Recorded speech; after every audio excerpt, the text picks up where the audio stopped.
Story 1. The Monk's Ale Code. Brewing Secrets in Stolen Barrels.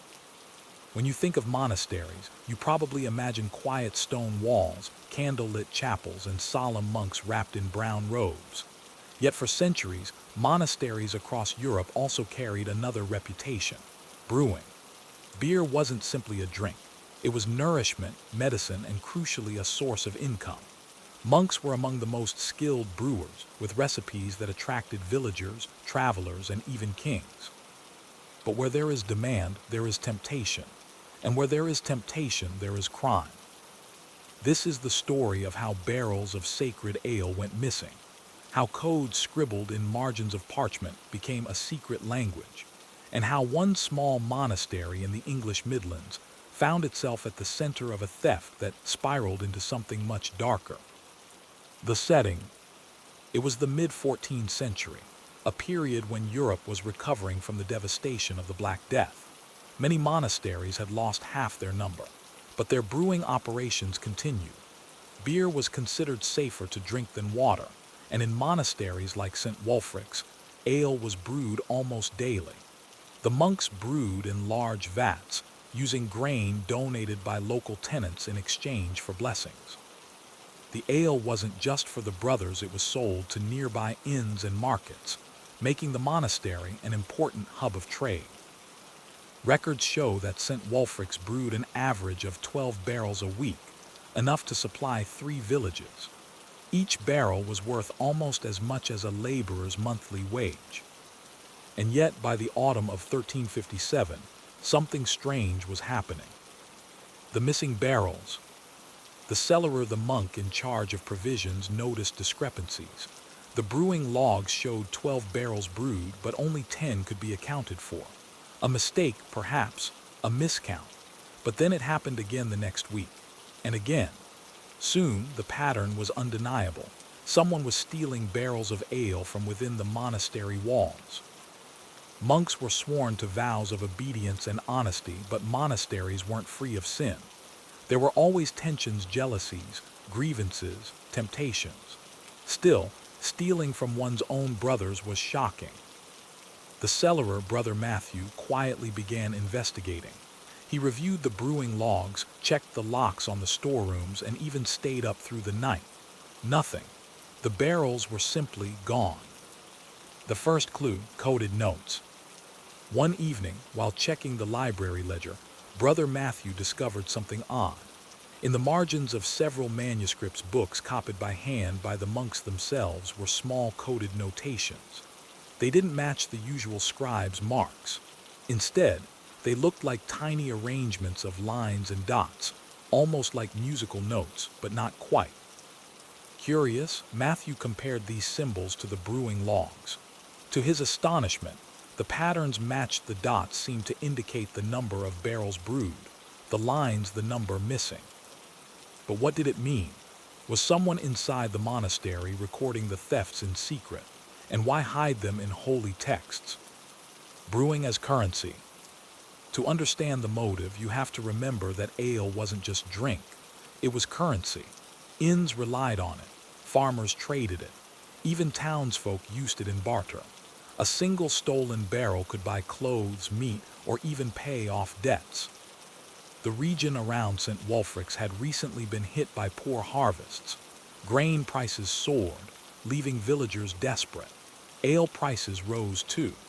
If someone inside the monastery was diverting barrels to the black market, they could be making a fortune in secret.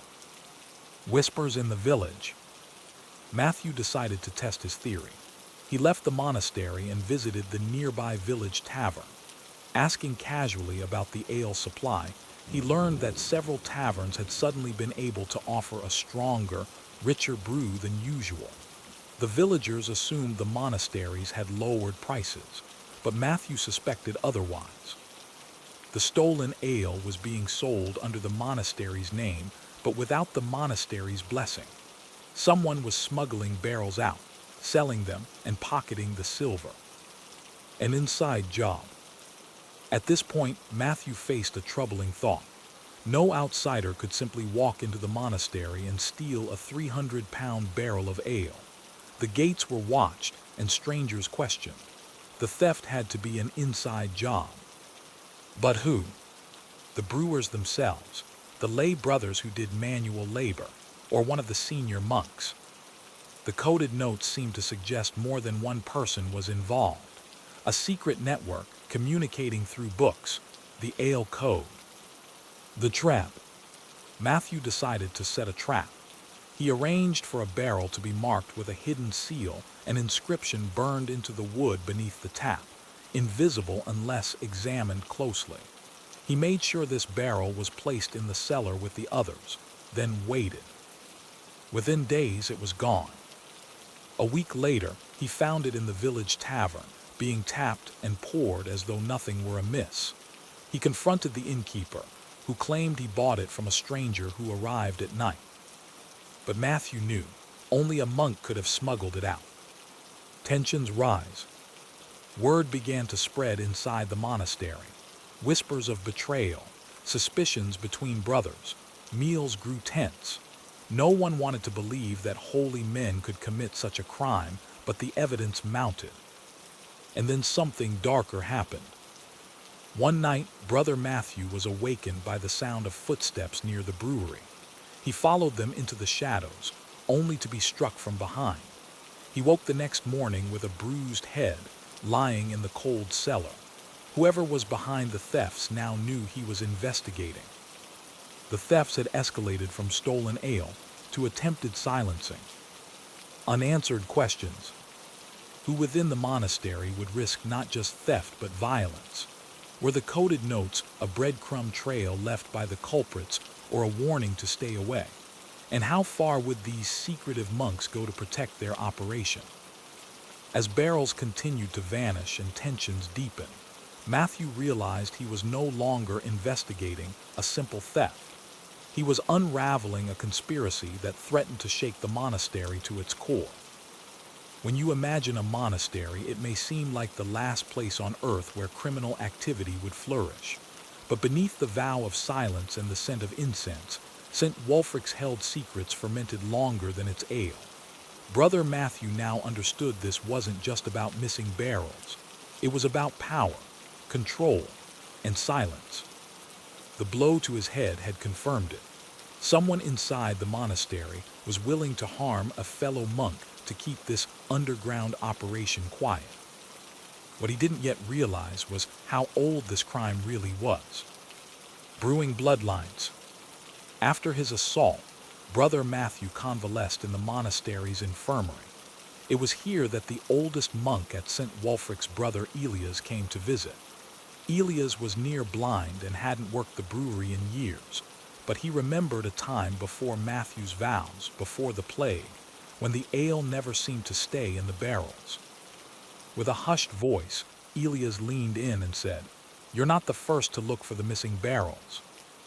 It turned out that the ale thefts had occurred for decades quietly, efficiently, and every time someone investigated too closely, they were silenced.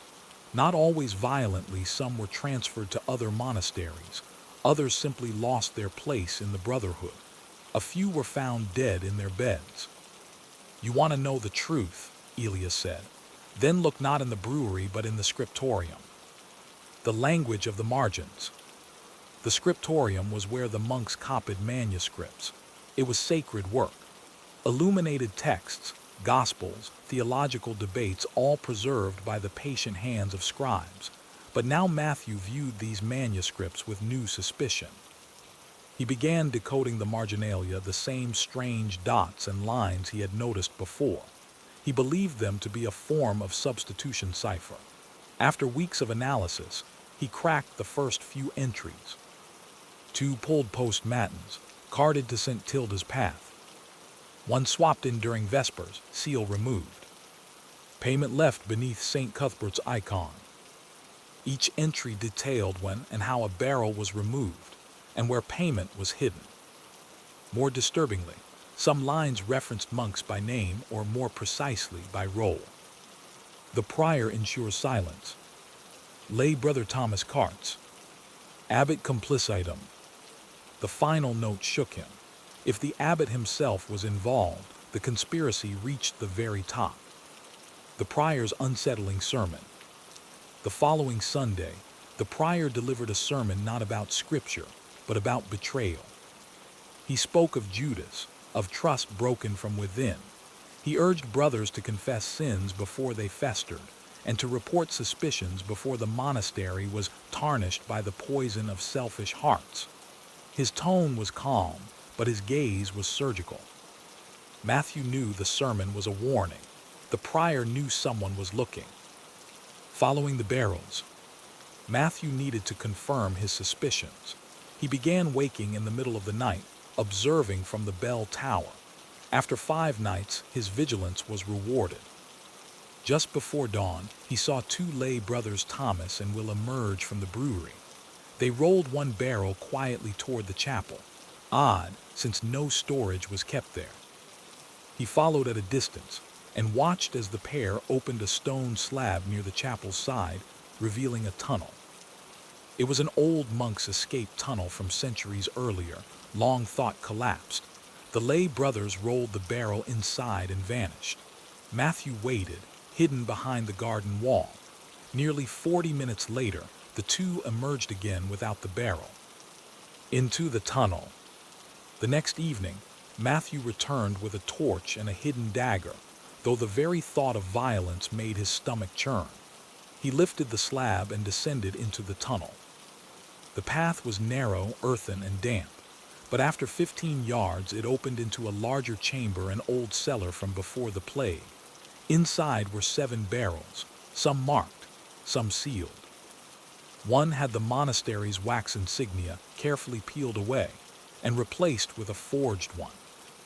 He heard voices above someone approaching. Matthew extinguished his torch and hid. 2 men entered, not monks. They were local merchants. One handed over a pouch of coins. The other rolled a barrel out. The operation was smooth, practiced. This wasn't a small-time theft. It was a supply chain. Who else knew? Matthew returned to his chamber, heart racing. He now had proof of the thefts, the transportation route, and the buyers. But who else was involved? He shared the discovery with Brother Elias, who warned him, "Do not go to the abbot. He wears the same robes as the rest, but his hands have been deep in this for years." Matthew asked, why would the abbot risk so much? Elias sighed, because after the plague the monastery was bankrupt. No grain, no patrons. The ale kept the fires burning, and the buyers, they grew fond of the taste. This wasn't greed. This was survival twisted into corruption. The letter to Canterbury. Knowing he couldn't confront the abbot directly, Matthew penned a letter to the Archbishop of Canterbury. He included detailed accounts of the coded messages, the stolen barrels, and the merchants. He handed the sealed letter to a novice and instructed him to deliver it through a trader the next morning, one who made weekly trips to London. But the letter never arrived. The trader was found dead in the woods 3 days later, his wagon burned. No survivors, no letter. The novice's confession. Terrified, the novice monk fled the monastery and later confessed to a parish priest miles away, who eventually recorded the account in a local bishop's diary. The novice revealed that he had been followed the moment he left St. Wulfric. A monk, face hidden beneath a heavy cowl, cornered him at the edge of the woods and demanded the letter. He handed it over in fear. The bishop's diary noted the confession, but curiously made no mention of any follow-up investigation. Was the bishop bribed or silenced? Brother Matthew's disappearance. Shortly after the failed letter, Brother Matthew vanished. No one at the monastery could or would say where he had gone. Some said he was transferred. Others whispered that he had fallen ill and was buried in a quiet ceremony. But there is no record of a transfer, no grave, no final rites. The margins of several manuscripts continued to bear the ale code, even after his disappearance. Decades later, scholars studying medieval monastic life would note strange notations in the monastery's surviving book, symbols never explained, dismissed as scribal shorthand. But you know better now, don't you? Monasteries, by their very nature, leave little room for overt rebellion. But that doesn't mean rebellion doesn't happen. It merely changes form. It becomes quieter, subtler, hidden in routine, carried out with the slow patience of those used to copying scripture one letter at a time. By the winter of 1358, the thefts at St. Wulfric had nearly ceased. The coded messages became rarer, the secret buyers vanished, and no more barrels went missing. From the outside, the monastery seemed to return to its tranquil rhythm of prayer, fasting, and manual labor.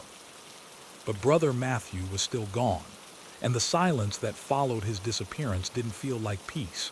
It felt like fear. A mysterious visitor.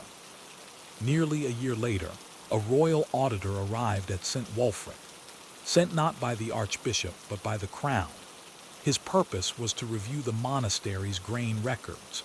The Black Death had led to widespread shortages, and the king's officials were investigating reports of illicit trade. He was thorough. He questioned the monks, examined the brewing ledgers, and even visited the storage cellars. But he found nothing overt. The records were clean, too clean. Still, something seemed off. The auditor, a man named Richard Hawley, made a note in his final report. This monastery bears the outer garb of sanctity, yet I find beneath it the stillness of held breath, as if something darker was once here and quickly scrubbed away. He couldn't prove it, but he wasn't the only one who sensed it. A brother returns.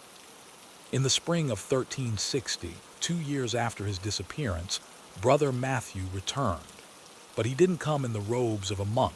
He came in the cloak of a penitent traveler. Gaunt, bearded, and visibly aged, Matthew requested audience not with the abbot but with the prior of a neighboring abbey. According to surviving correspondence, he confessed to his investigation, his attack, and his escape. He told them the truth, that after being discovered in the tunnel, he had been taken by 2 lay brothers Thomas and Will and imprisoned in a forgotten cell beneath the monastery. For weeks, he was given just enough food to survive. Eventually, a sympathetic monk released him in the dead of night and instructed him to run. He fled north, living under the protection of various parishes, moving from abbey to abbey, never staying too long. He feared the reach of St. Wulfric was longer than its walls. When asked why he returned, Matthew reportedly replied, "Because truth weighs heavier than fear, and I am tired of carrying it alone." The quiet reckoning. What happened next never made the official histories, but ecclesiastical records, rare and heavily redacted, suggest that Matthew's story was taken seriously. The Archbishop's court quietly convened an inquiry, though no charges were ever brought publicly. Over the next 2 years, several monks from St. Wulfric were reassigned, including the abbot. The monastery's brewing operations were suspended, and new leadership was installed. The scriptorium's books were reviewed, and several were mysteriously lost to fire, according to abbey inventory notes. No confessions were recorded, no trials held, but the monastery changed. The ale code lives on. Centuries later, in the early 20th century, a historian named Grace Alton was cataloging medieval manuscripts at the Bodleian Library in Oxford when she came across one of the old St. Wulfric texts. In the margins, she noticed strange notations, dots, lines, and shapes that didn't match any known code or gloss. She was intrigued. She traced the markings across multiple volumes, eventually developing a partial key that aligned with brewing schedules from the 1350s. She published a paper speculating that these were supply records, hidden in religious manuscripts to avoid scrutiny. Her findings were largely dismissed by her male colleagues as fanciful, but she persisted. In 1967, a sealed cask was discovered during renovations at a historic pub in the Midlands. The barrel bore a burned marking barely visible after centuries, but Alton recognized it from the coded notations she had seen decades earlier.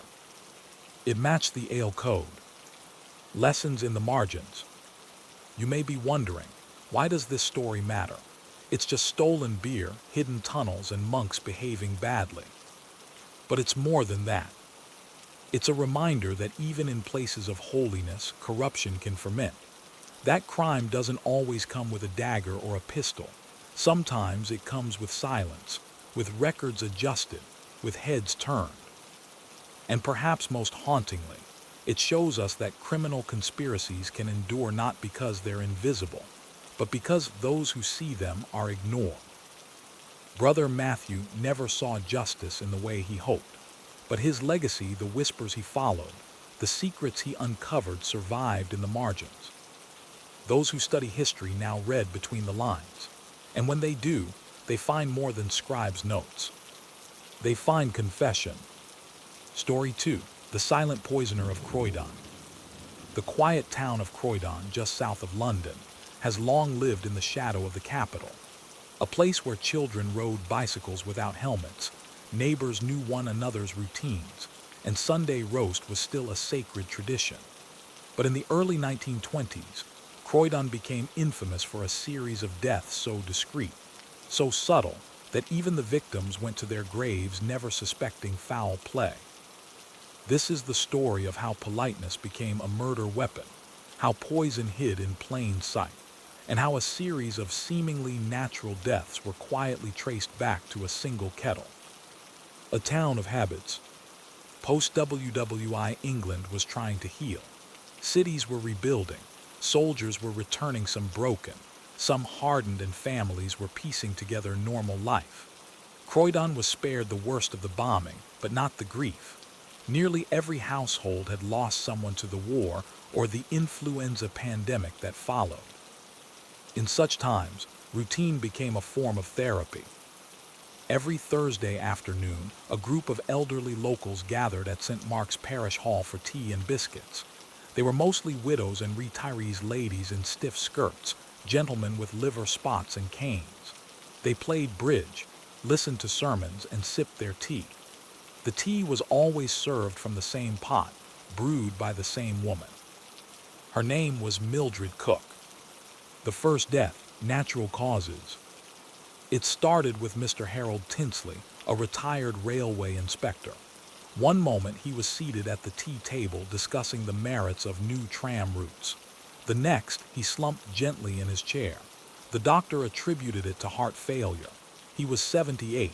No one questioned it. Then came Miss Abigail Summers, who collapsed in the cloakroom. A stroke, they said. She'd been complaining of dizziness. Next was Colonel Hargreaves, who vomited violently at home after the tea gathering. He died later that night. Food poisoning, the coroner said. Likely the pickled herring, he noted in his report. One death is sad, two unfortunate, but three. The vicar raised an eyebrow, but the doctor shrugged. They were elderly. These things happen. Still, the vicar mentioned the pattern in passing to the local constable, Detective Arthur Lyle, a quiet, pipe-smoking man who had served in France and who trusted no coincidences. Lyle paid a visit to the parish hall. He noticed the tea service immediately. Heavy ceramic. The pot had a crack along its base and bore the name St. Mark's Fellowship 1902. The tea was strong, fragrant, and brewed always by Mildred. Who was Mildred Cook? Mildred lived alone in a small brick house on Laurel Crescent. She had never married. She volunteered with the church, baked scones for charity, and read murder mysteries from the library every Sunday. She was liked but not known. She had arrived in Croydon in 1917 during the war. No one remembered where she came from, only that she arrived with a small trunk, no family, and an offer to help at the hospital. When the war ended, she stayed. Mildred had a softness about her round face, high collars, and the habit of smiling just before she answered a question, as if she were reviewing the truth and deciding how much of it you deserved. The fourth death. Mrs. Evelyn Park, a robust widow with a reputation for gossip, died in her sleep 2 days after tea. Her daughter, who had been visiting from Brighton, mentioned her mother had complained of a bitter taste in her tea that Thursday. She thought little of it until the funeral. She approached Detective Lyle with her suspicion. Something didn't taste right, she said. She said it twice, but the others didn't notice. They said it was just her imagination. That was enough for Lyle. He asked the parish to hold off on the next tea gathering. Quietly, he took the cracked teapot into evidence. Inside, he found faint staining around the spout and along the interior ceramic. The stains tested positive for cyanide residue. Now he had a problem, because cyanide, while potent, doesn't linger in the human body for long.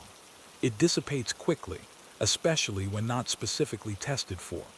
Most doctors in 1920s England didn't test for it at all, especially in the elderly. So Lyle needed a fresh case. He waited. A delicate trap. Lyle requested the next tea service go on as scheduled, but asked that the tea be secretly swapped. Mildred would still brew it, but the pot she used would be replaced with one provided by the constable's office. Lyle hid in the back of the parish hall with a field chemist from Scotland Yard. The tea was poured, the guests chatted, Mildred smiled. No one fell ill.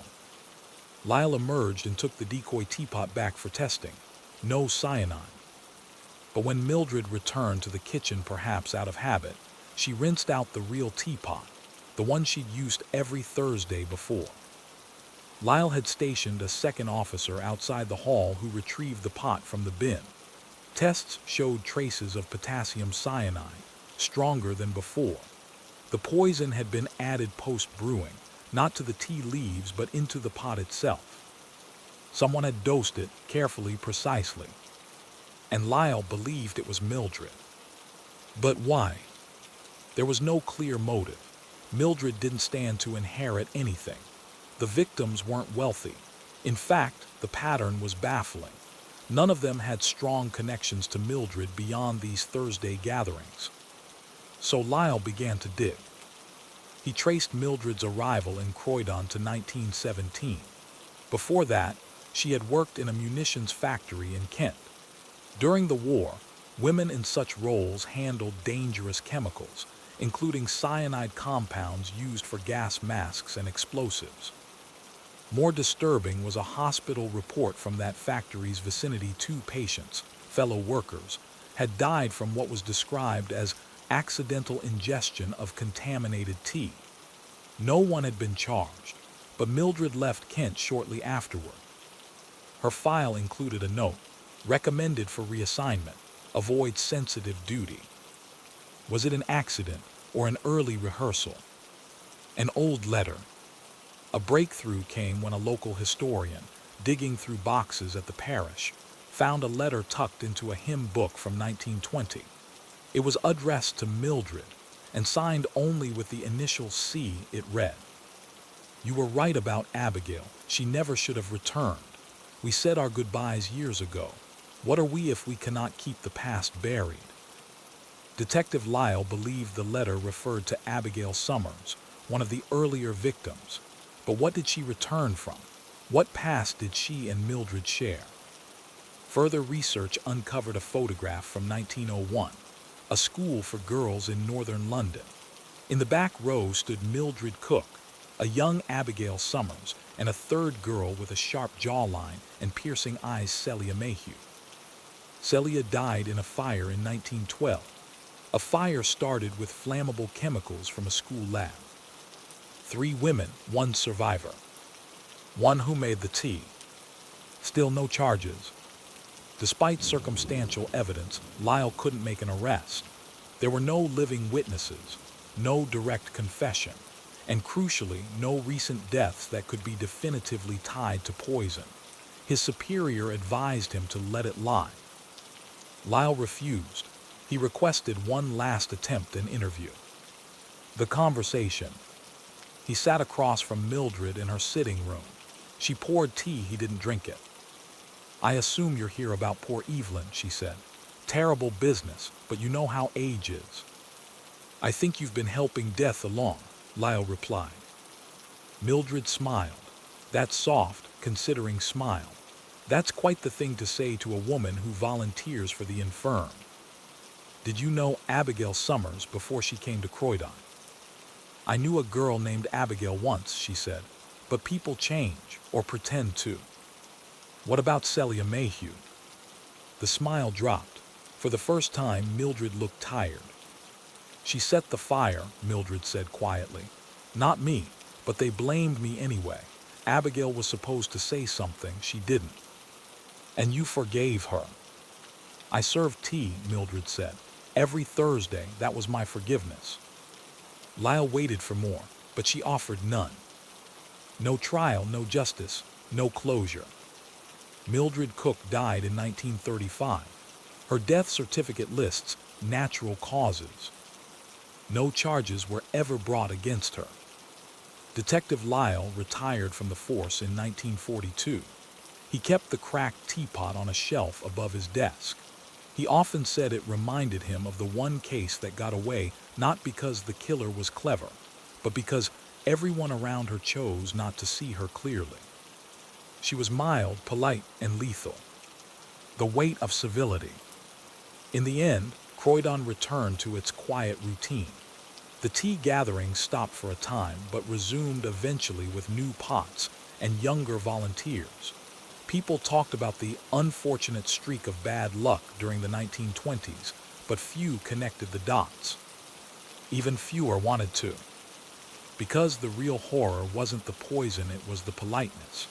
The unwillingness to suspect evil hiding behind courtesy. Mildred's greatest weapon wasn't cyanide. It was trust. In the years following Mildred Cook's quiet death, the town of Croydon moved on.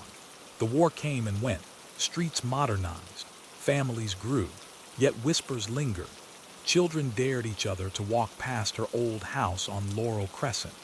Teenagers said her ghost haunted the parish hall where she once poured tea. But those were just stories. What endured more than myth, however, was unease. Because although the deaths had stopped, one detective couldn't let go. Arthur Lyle was no longer a young man, but retirement hadn't softened him.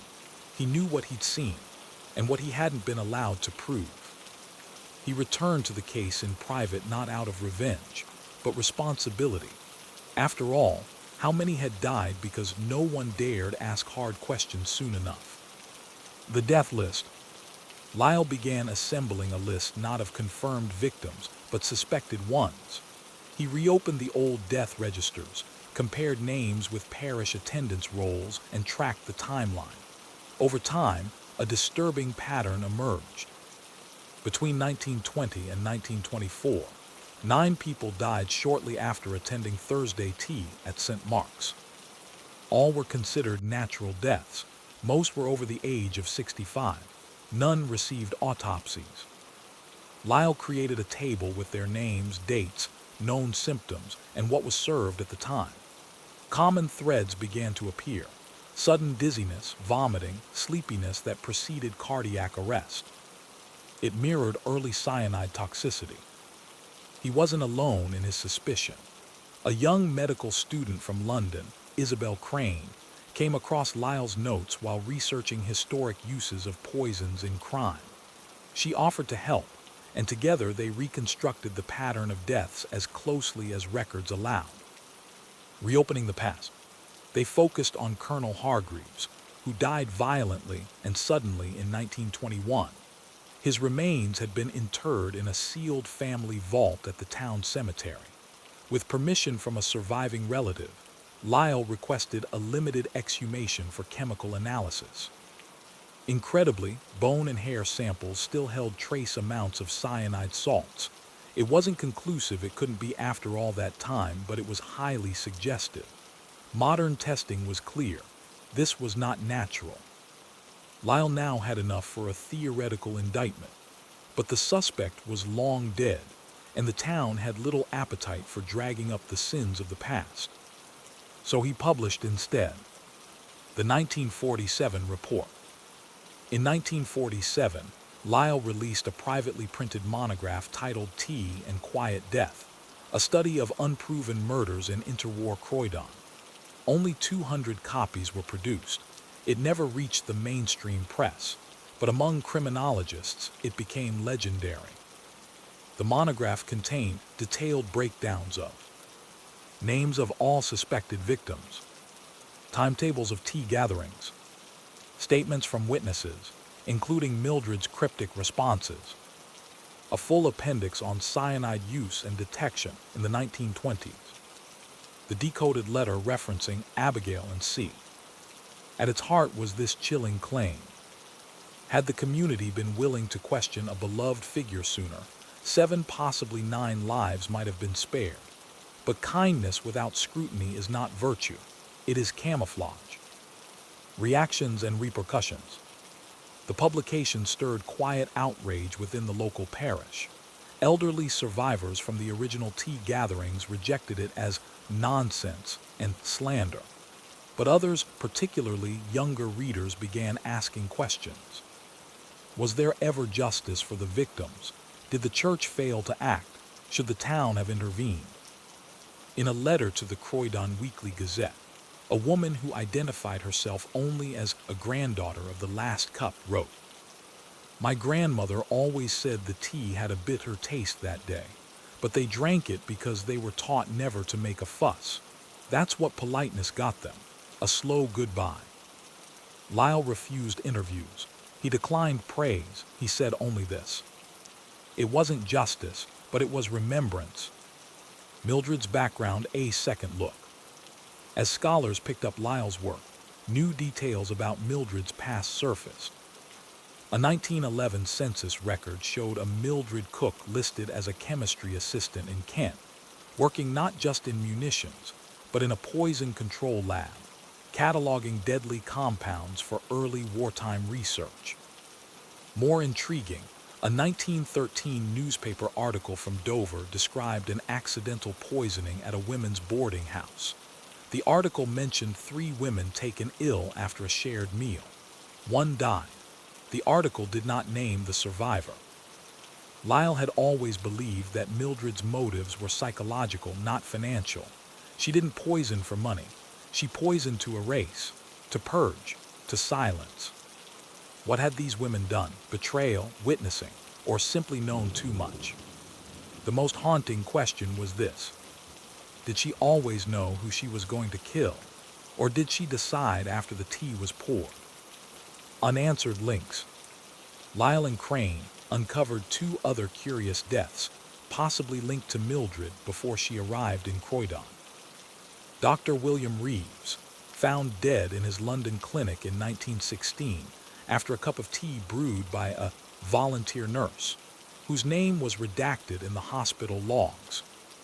Margaret Flannery, a boarding school teacher, found collapsed in a garden after sampling something bitter from a tea tin gifted by a MC.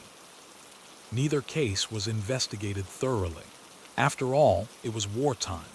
People died quickly and were buried even faster. Psychological profile: the hidden killer. In modern criminal psychology, experts would later describe Mildred Cook as a low-visibility serial poisoner. These individuals often operate in caregiving roles: nurses, volunteers, companions. They don't kill in rage. They kill quietly, often believing they're correcting a wrong or delivering a kind of moral justice. Poison becomes a language, an expression of control. For Mildred, it seems each act was a ritual. Brew the tea. Serve it with care. Watch, wait, smile. There were no outbursts, no threats, just the hum of the kettle and the warmth of a teacup cooling in the hand of a person moments from death. The epilogue that came too late. In 1959, Isabel Crane, then a medical examiner, was called to a suspicious death in Brighton.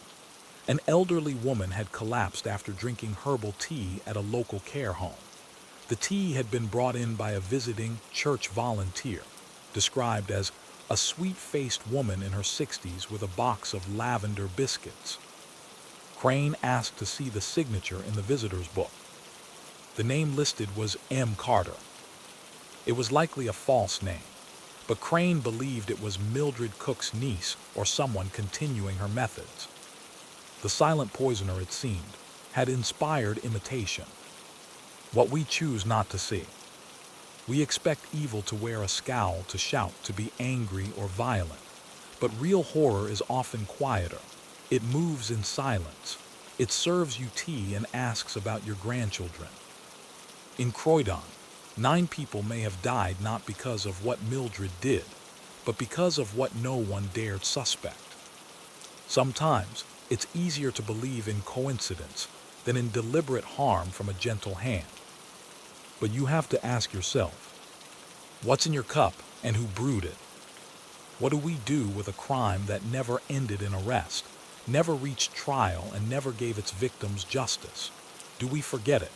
Do we bury it in dusty records and church minutes? Or do we sit with it quietly, as if sipping a bitter tea, letting the aftertaste linger?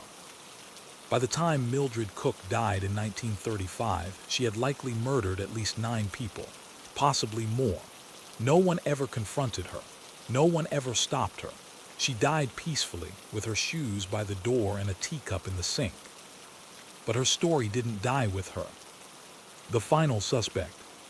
Detective Arthur Lyle, after publishing his monograph, continued gathering files until his death in 1952. His estate left behind one final envelope, marked unconfirmed, but worth noting. Inside were documents connected to Sister Genevieve Carter, a nun who volunteered with Mildred during the war. After the conflict, she had quietly left the order and settled in Cornwall under her birth name Margaret Carter. She too had a string of mysterious deaths near her always elderly parishioners, always after tea. Lyle believed she may have been Mildred's confidant or pupil. Mildred, it seemed, hadn't just poisoned tea, she'd poisoned trust. The ripple effect. In the years after Mildred's death, Croydon's parish councils introduced a quiet rule.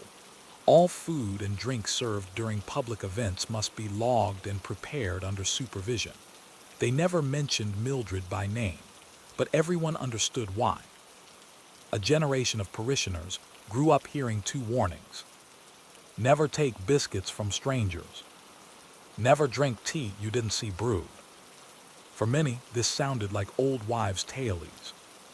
But for those who knew, it was a form of protection. The reinvestigation attempt. In 1973, a BBC radio producer named Elaine Hargrave's granddaughter of one of the original victims sought to reopen the case for a public history series. She pitched it as The Woman Who Killed with Courtesy. The BBC declined. Too speculative, too little hard evidence, too close to libel. Hargraves published the story independently. It gained a small following among crime historians. One listener, a retired chemist, reached out with a theory that Mildred had diluted her poison to reduce suspicion. By giving her victims small but repeated doses, she made their deaths appear like slow-onset illnesses. It would explain why no one dropped dead at the table, why some took days to fade. Mildred didn't want drama. She wanted silence. The surviving witness. In 1984, at a nursing home outside Surrey, a woman named Agnes Baker died at the age of 96. She had attended all but one of the Thursday tea sessions in the early 1920s. In her final weeks, she gave an interview to a young graduate student writing a thesis on women and crime. When asked about Mildred, Agnes said, "She was kind, always so kind. That's why it felt wrong, like seeing a shadow where there shouldn't be one. I never drank the tea, I brought my own flask. I told them it was for digestion, but it was fear, I knew." When asked why she never told anyone, she responded, "Who would believe a woman saying she was afraid of kindness?" The truth in fiction. In 1999, the British crime novelist Celia Harwood published A Cup Too Bitter, a fictionalized account of the Croydon case. She renamed Mildred Mrs. Bell and blended fact with speculation. The book became a minor cult classic among true crime readers. In interviews, Harwood admitted that her grandmother had been a member of the St. Mark's congregation and always warned her about women who smiled too much.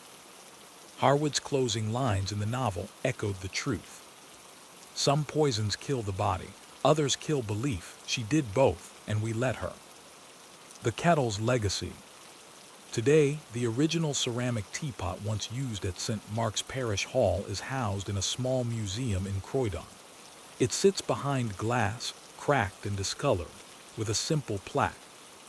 Used in community service, 1900 to 1935, allegedly associated with unsolved deaths. Visitors pass it by with polite interest, few stop long. But every now and then, someone lingers reading, thinking, wondering. And you can almost hear the kettle boil again, far in the distance. You can almost picture Mildred's hands, pouring the tea, her smile soft, her words gentle. You wonder, how many people did she kill while everyone else said thank you? Reflection, poison in the veins of trust. The case of Mildred Cook remains one of the most unsettling unsolved crimes in British history, not because of the method, but because of the setting. It wasn't a battlefield or a dark alley. It was a parish hall, a kettle, a biscuit tray. What makes this case terrifying is how ordinary it was, how every death came with a polite nod and no questions asked, how silence made it easy, how kindness became camouflage. Mildred never ran, never lied, she just served tea, and people drank it. And then one by one they died. The most haunting part. She probably smiled at every funeral. Story 3. The Vanishing Postman of Vermont. Imagine a winter so deep, the snow swallows entire roads. A town so quiet, the mailman's footsteps are the only sound on the morning wind. This is East Haven, Vermont in 1963. A place of frost-covered porches, shuttered windows, and trust built one doorstep at a time. East Haven didn't have much: a diner, a schoolhouse, a single gas station, but it had Henry Kessler, the postman. Reliable, predictable, always early, always humming an old Glenn Miller tune. Then one Thursday in February, Henry vanished. No signs of struggle, no clues. His mailbag was found in a ditch a mile outside town, half-frozen letters scattered in the snow. And just like that, East Haven's most dependable man was gone. A town built on routine. Henry had been delivering mail in East Haven for 27 years. He walked the same 12-mile route, 6 days a week, through rain, sleet, and snow. Children called him Uncle Kess. He brought peppermint sticks in December, baseball scores in summer, and handwritten jokes in spring. More than a postman, Henry was part of the town's rhythm. His route was so regular that people set their clocks by him. So when he didn't show up on February 14, 1963, no one worried at first.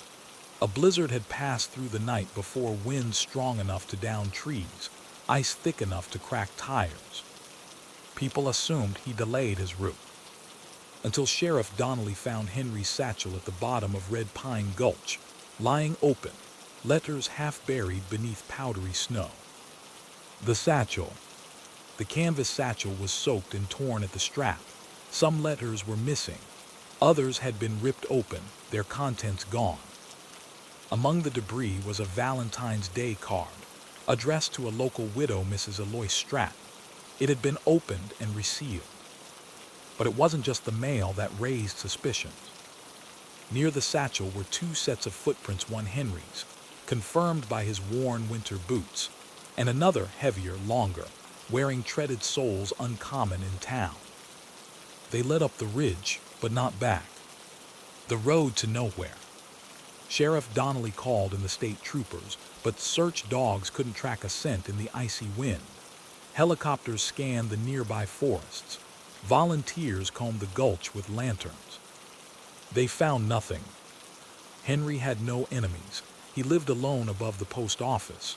No debts, no disputes. A quiet man with quiet habits.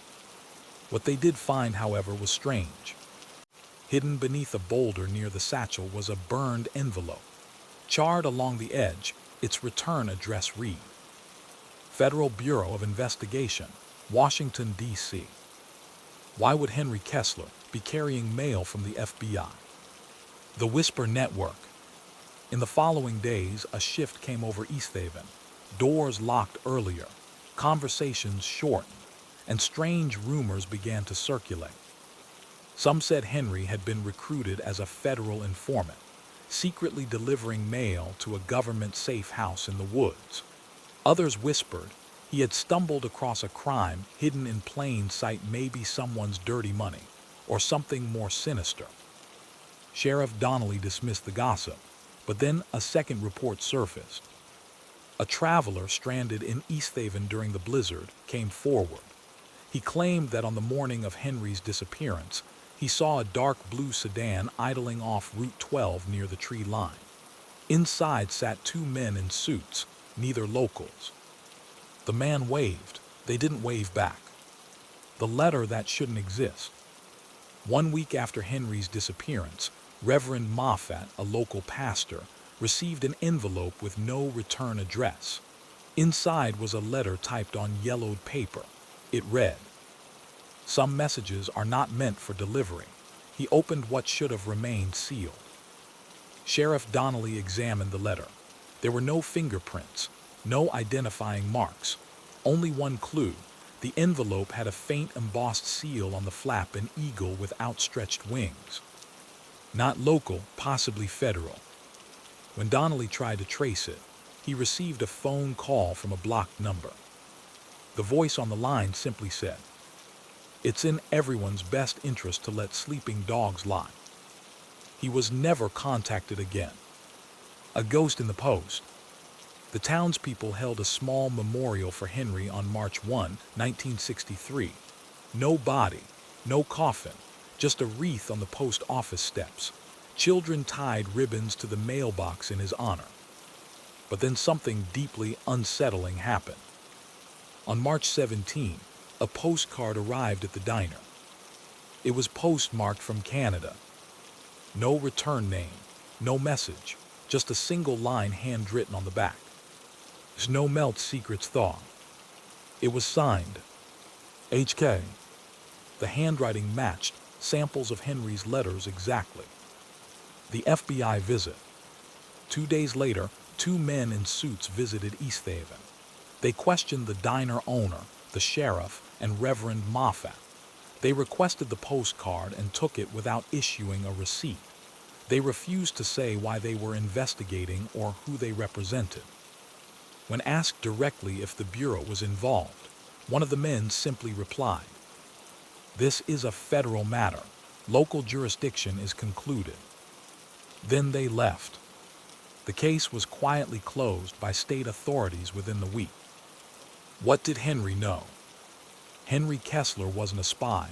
He wasn't a criminal, but he carried every letter in East Haven. That included tax notices, military documents, private affairs. What if he read something he wasn't supposed to? What if he found something in a government envelope, a confession, or a coded message that made him a target? And what if the very act of doing his job of opening or misdelivering one letter set off a chain reaction that cost him everything? A quiet disappearance.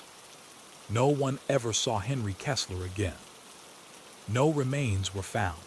No further letters came.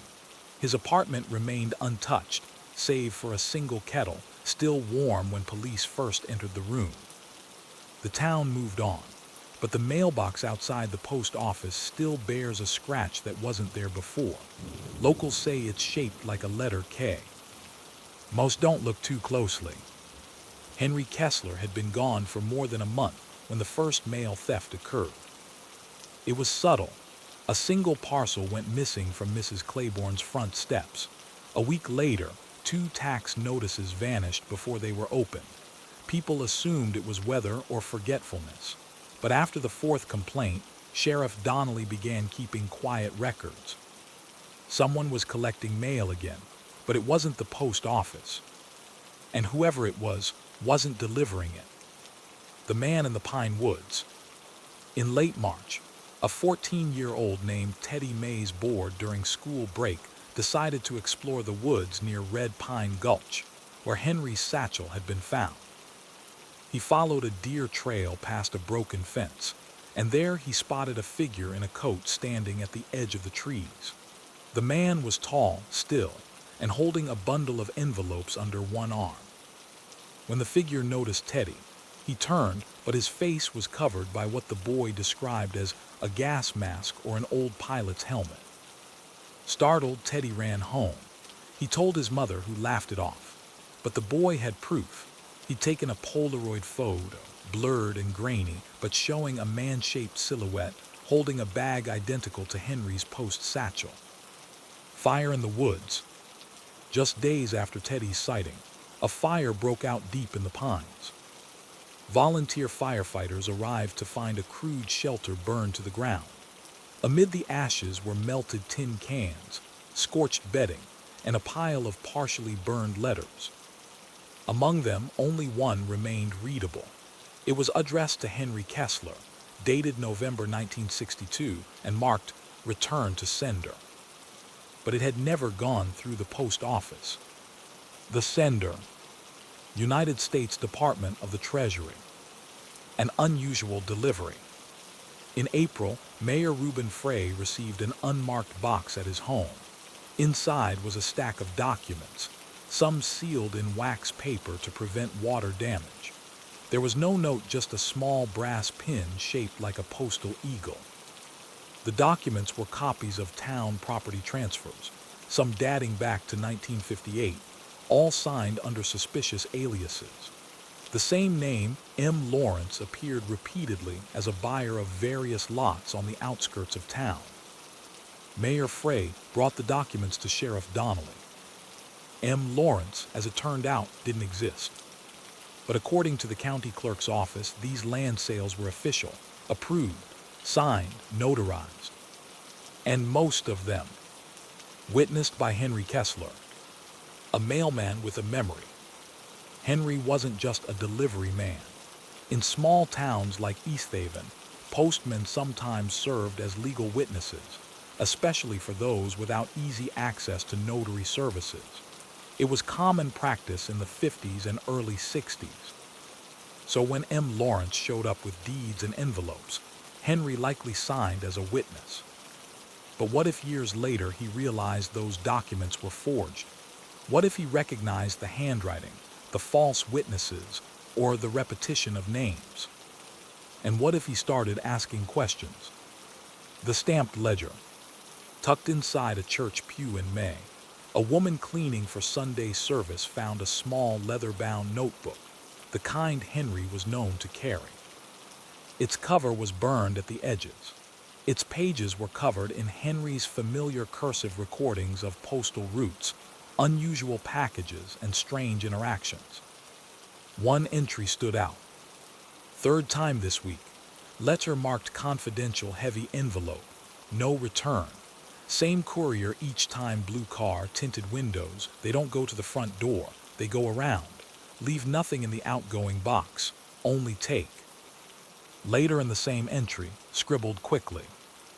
Package for M. Lawrence, smelled like chemicals. Noticed yellow staining. Kept copy of label, locked in desk drawer.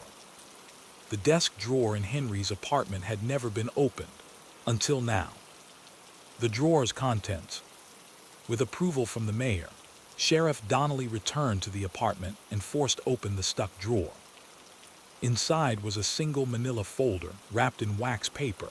It held a torn label from a package addressed to M. Lawrence, a photocopy of what appeared to be a military requisition form, a hand-drawn map of land just outside East Haven uninhabited forest that now bore warning signs. Government property, no trespassing. And lastly, a faded photograph of Henry, standing beside two men in suits. One had his face scratched out. The map in the clearing. That map led Donnelly and a group of deputies to a location just north of Red Pine Gulch, where the suspicious land had been marked. They found a cleared space, ringed by floodlights and half covered in camouflaged tarps. But the site had been abandoned recently. The soil showed fresh tire tracks, ashes still warm beneath a rusted oil drum. There were no official records of what the site had been used for. But fragments of packaging matched military field supply crates, and a shattered vial bore chemical residue consistent with volatile compounds. Donnelly suspected it had been some kind of testing site, perhaps unofficial, perhaps illegal. Was Henry a whistleblower? If Henry had stumbled onto a secret operation, military or otherwise, he may have tried to report it. And if someone intercepted that report, it would explain the burned FBI envelope, the sudden attention from government men, the unexplained postcard from Canada. It would explain his disappearance, and perhaps the continued effort to erase him. A chilling final entry. One final page in Henry's notebook was written differently, scratched, crooked, as if written in pain or panic. It read, "They know I saw, tried to burn it. Can't burn truth. If they find this, I'm gone, but it'll still be here. A man doesn't vanish. He leaves footprints in snow." The last word trailed off. Footprint. The investigation silenced. After the site was uncovered, the governor's office issued a statement. No current operations exist on that land. Any past usage was for forestry and soil sampling. No classified material was ever stored. Shortly after, Sheriff Donnelly received a letter from the Department of Defense stating that any continued unauthorized investigation would be considered obstruction. Donnelly retired later that year. The mystery in the mail. Even today, no one knows for certain what happened to Henry Kessler. Some believe he died in the woods, his body lost to snow and time. Others think he escaped, crossed the border into Canada, and lived under a new name, having seen too much. A few believe he's buried beneath the land he tried to expose. But the strangest thing, every year on February 14, a fresh envelope appears in the East Haven post office, addressed only for the sheriff who listened. Inside always is a blank sheet of paper. The mountains around East Haven are quiet now. The town's roads have been paved, its storefronts updated.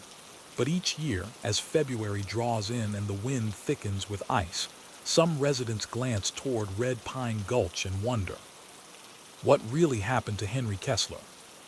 They ask not out loud, but silently at the back of church pews, over coffee mugs in dim diners, in the way their eyes linger on old mailboxes. Because for those who lived through that winter, the fear never fully melted away. A case that wouldn't die. Despite pressure from federal agencies, Sheriff Donnelly quietly compiled all his findings into a personal dossier. He kept it in a fireproof cabinet in his home until his death in 1988. Afterward, the documents passed to his granddaughter, Lena Donnelly, a civil liberties attorney who spent years trying to bring attention to the case. In 2002, she submitted the file to a public records archive. It included Henry's notebook, photos of the burned shelter, the M. Lawrence land documents, the unidentified package label, the ash-smeared military requisition form. Still, no agency stepped forward. FOIA requests returned heavily redacted documents, blacked out almost completely pages where only the date and Henry's name remained visible. The government refused to confirm or deny whether Henry Kessler was ever under surveillance. A parcel in the attic. In 2011, a new piece of evidence emerged. A retired postal worker named Marvin Langley purchased a farmhouse on the edge of East Haven. While renovating the attic, he found an old wooden crate wedged behind the rafters. Inside, a moldy coat with the initials HK stitched inside the collar. A set of water-damaged envelopes, never delivered, postmarked February 13, 1963. And a tightly wrapped bundle of photographs, bound in string. The photos showed a series of installations in the East Haven Woods: tents, crates, and men in hazmat suits, some with blurred insignias on their arms. One photo bore a handwritten note on the back. "This isn't soil sampling, it's waste. Dangerous. Getting dumped into the water table." It was signed H. East Haven Secret. Environmental testing in the early 2010s confirmed what many had feared. Elevated toxins in the soil and groundwater near the site Henry had marked. Not enough for lawsuits, but enough to suggest something had been buried and then quietly removed decades earlier. Residents who lived near the old forest edge showed higher than average rates of respiratory illness, although causality was never formally established. No company, no agency, no individual ever claimed responsibility for the activity. But for those who had read Henry's notes, the link was clear. He had seen it, tried to report it, and been disappeared for it. A man erased. What makes Henry's story so disturbing is not just how it ended, but how thoroughly it was buried. He left no immediate family, no will, no grave, no final paycheck. Even his official personnel file with the U.S. Postal Service vanished in 1970 during what was labeled a paperwork transition. The East Haven postmaster at the time said, "It was like he'd never worked here at all." And yet, his signature remained on land deeds, on church donation records, on Christmas cards from town elders who still remembered his laugh and his peppermint drops. Henry Kessler had existed, and then he didn't. The girl with the letters. In 2020, a high school student researching local legends published a short documentary on Henry Kessler's case. The video included interviews with elderly residents, footage of the burned site, and digitized pages of Henry's journal. Within a week, the video was removed from public platforms due to copyright violations. The girl's laptop was later seized during an unrelated school investigation. No one claimed responsibility for the takedown. But word spread. More people started asking questions. What remains? There is a bench now in front of the East Haven Post Office. It bears a brass plaque. In memory of Henry Kessler, 1913-1963, who carried our messages and our trust. The question mark remains etched beside the year. Each Valentine's Day, someone leaves a single white envelope on the bench. No return address, no note inside, just a photo of Henry smiling in uniform, holding a child's letter in one hand and waving with the other. Locals say it appears before sunrise. No one ever sees who leaves it. The reflection, silence is its own language. The disappearance of Henry Kessler is not just the story of a man who vanished. It's a story about how institutions respond to threats not with justice, but with erasure. About how secrecy, when wrapped in patriotism or bureaucracy, becomes impervious to grief. About a man who did everything right, walked his route, served his town, paid attention, and was punished for seeing too much. And perhaps most unsettling, we may never know if Henry is dead or still alive somewhere, hiding from the very trust he once represented. But we know this: a letter undelivered is never truly lost. It just waits, and some truths take decades to reach their destination. Story 4: The Piano Wire Murders of Warsaw. Warsaw, 1976. A city straining to sing through the noise of history.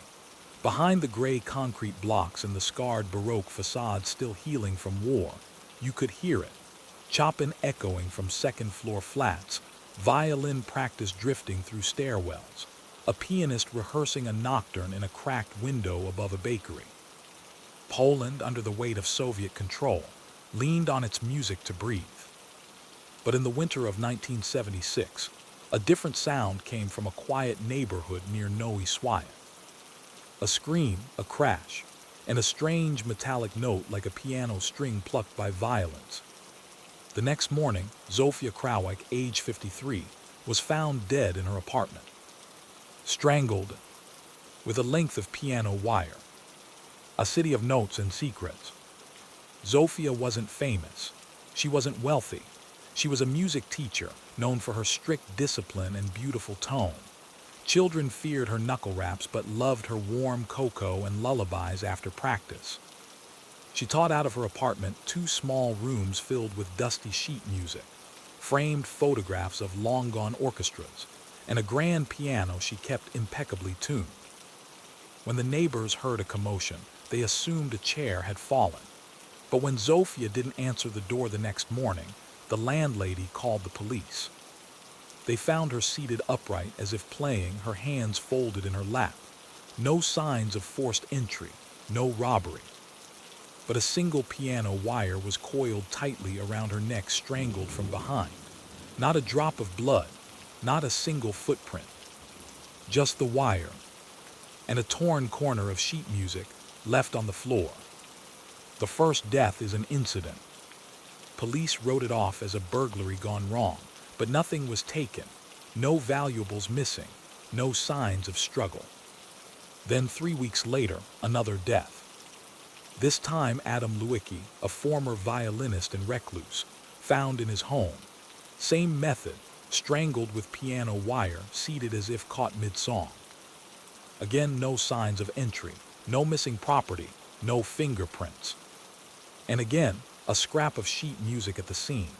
This one from Chopin's Etude Op. 10 number 12, the Revolutionary Etude. A pattern begins.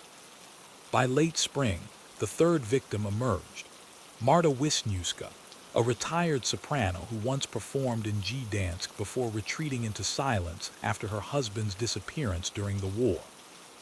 Her body was found in her parlor, tea still warm, her throat crushed by piano wire, a section of T. Tchaikovsky, none but the lonely heart, lay beneath her chair. 3 victims, all musicians, all aged, all once affiliated with Poland's pre-war conservatories, all murdered with a weapon used to tune their instruments. The music school connection. Investigators from the Milicja Obywatelska, the state police, were under pressure to close the case quickly. Crime like this was considered socially disruptive, and the government didn't appreciate unsanctioned stories spreading through neighborhoods like songs. But a young inspector named Thomas Bielecki saw a deeper pattern. He traced each victim's past and found they had all once attended or taught at the same place. The Warsaw Conservatory, 1937-1939, just before the Nazi invasion. Bielecki dug into old records, uncovering enrollment sheets and personnel files that had narrowly escaped wartime destruction. He found the names of other musicians, some still alive. He feared they wouldn't be for long. A survivor speaks. He reached out to Wiktor Schulk, a retired cellist living in Lublin. When Bielecki mentioned the conservatory and the piano wire, Wiktor went silent. Then softly he said, "It's about the list." Bielecki leaned in. "We were told to keep quiet. In '39, before the Germans took the school, a list was made of who cooperated, who collaborated, who named others. Most didn't survive the war, but a few did, and some of us remembered." Zofia, Bielecki asked. "She knew the names, she kept the records. Who has them now?" "They were never found, hidden in music scores maybe, or burned or buried." Wiktor refused to say more. He was dead 6 days later. A heart attack, they said. But no autopsy was performed. Political pressure. By now, the authorities wanted the case shut down. They labeled the deaths as coincidental, blamed urban decay and isolation. The press was warned not to cover the murders. The phrase piano wire killer was banned from publications. But whispers grew. Musicians stopped giving private lessons. Old friends avoided late rehearsals. Someone, they said, was cleaning the past. And their weapon was as quiet as their motive. A fragment from the past. In June 1976, a janitor cleaning the basement of the old conservatory building, now a public office, found a hidden compartment behind a collapsed wall. Inside were stacks of sheet music, stained and torn, but within them, investigators discovered a coded notebook. It listed names. Some had crosses beside them, Some were circled. All were tied to the conservatory. Zofia Krawiec's name was underlined twice. So was Wiktor's. And at the bottom, in shaky script, Spewak W. Shaniu to sing in the shadows. A targeted cleansing. Bielecki now believed the murders were not random. They were retribution, or perhaps cover-up. Someone was eliminating those tied to events from decades before. Events that had never made it into history books. Events involving betrayal, collaboration, or perhaps even espionage, under the cloak of music. Was Zofia a keeper of the truth, or one of the guilty? Had she been silenced for what she knew, or for what she might reveal?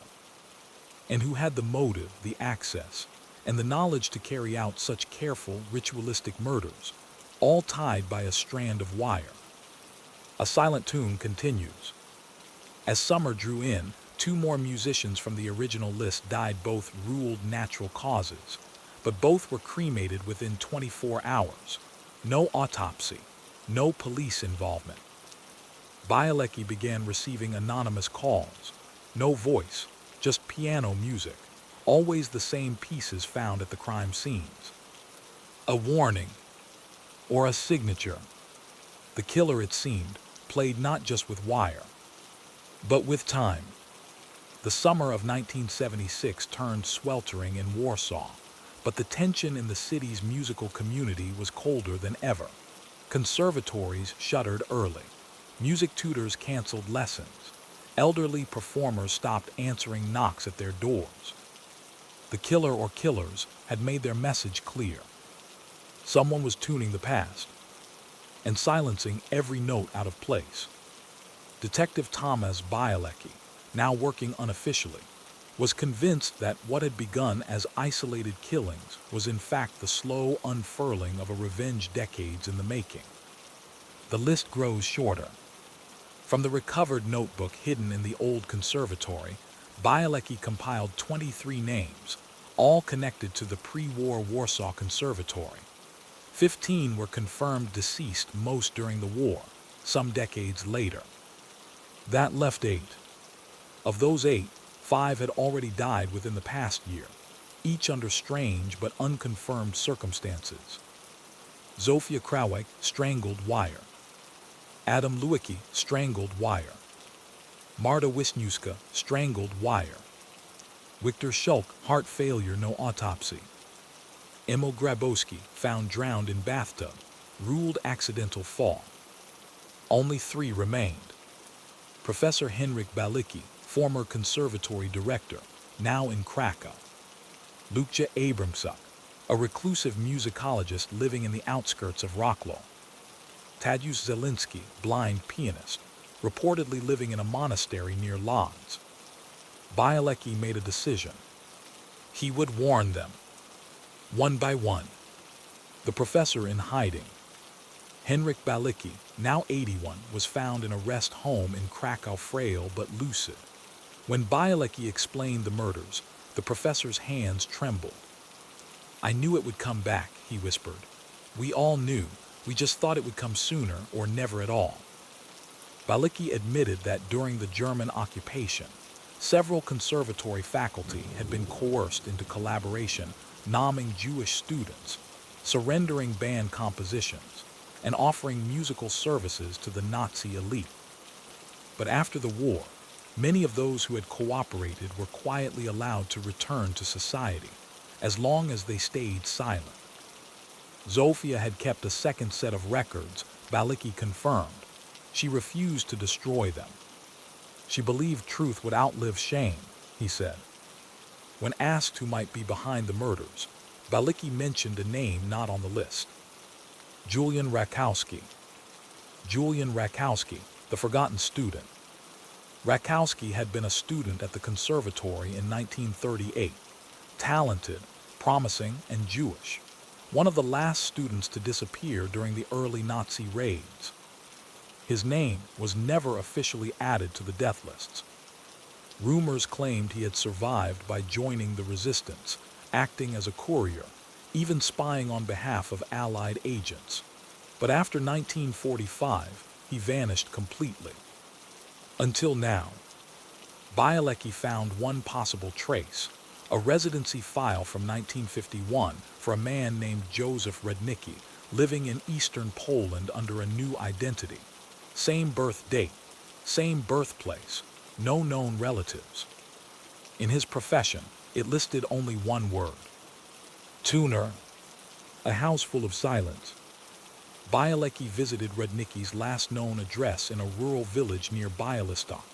The cottage was abandoned, windows shattered, but inside he found an upright piano, gutted of its hammers, a violin case empty, sheet music tacked to the walls with notes scrawled in red ink, names, dates, keys. On the kitchen table was a map of Warsaw, with pins placed at each murder site. In the fireplace, charred remains of photo negatives, some bearing faint outlines of familiar faces from the list. And near the threshold, a coiled piano wire freshly cut. The monastery lead. With Bielecki safe in protective custody, Bielecki turned to the next name, Tadeusz Zelinski, the blind pianist. He found Zelinski at the Benedictine monastery near Lodz, silent, reserved, and withdrawn. When Bielecki explained his investigation, Zelinski nodded slowly. "I felt it," he said, "like being watched through a keyhole, always just before sleep." Zelinski confirmed that Julian Rakowski had been betrayed by someone in the conservatory, perhaps multiple people. A secret meeting was held in '39. Names were written. Some were turned in to the occupying forces. Zelinski had been too young, too afraid, and too blind to stop it. But he remembered the sound. One of the men who took Julian had a limp. His cane tapped in triplets, like this. Tap, tap, tap, tap. Always before the door opened. A week later, Zelinski disappeared from the monastery. Only his walking stick remained. It was found lying across the keys of the chapel organ. The musicologist's confession. Only one remained, Lucia Abramczuk. Now in her 70s, Lucia lived alone, surrounded by stacks of books and yellowed music journals. When Bielecki arrived, she said only this: "You're too late." She handed him a box. Inside were tapes, recordings of Lucia playing piano, interspersed with interviews she'd recorded of the other survivors, some already dead. The tapes were chilling. One voice, Bielecki's, was heard whispering. He said he would not use guns. He would kill us with the thing we all loved, the thing we corrupted. Piano wire. The audio clue. But there was more. In one recording, Lucia had left the tape running during a phone call. In the background, a faint melody played, a waltz familiar, but played backward. A music analyst later reversed the audio.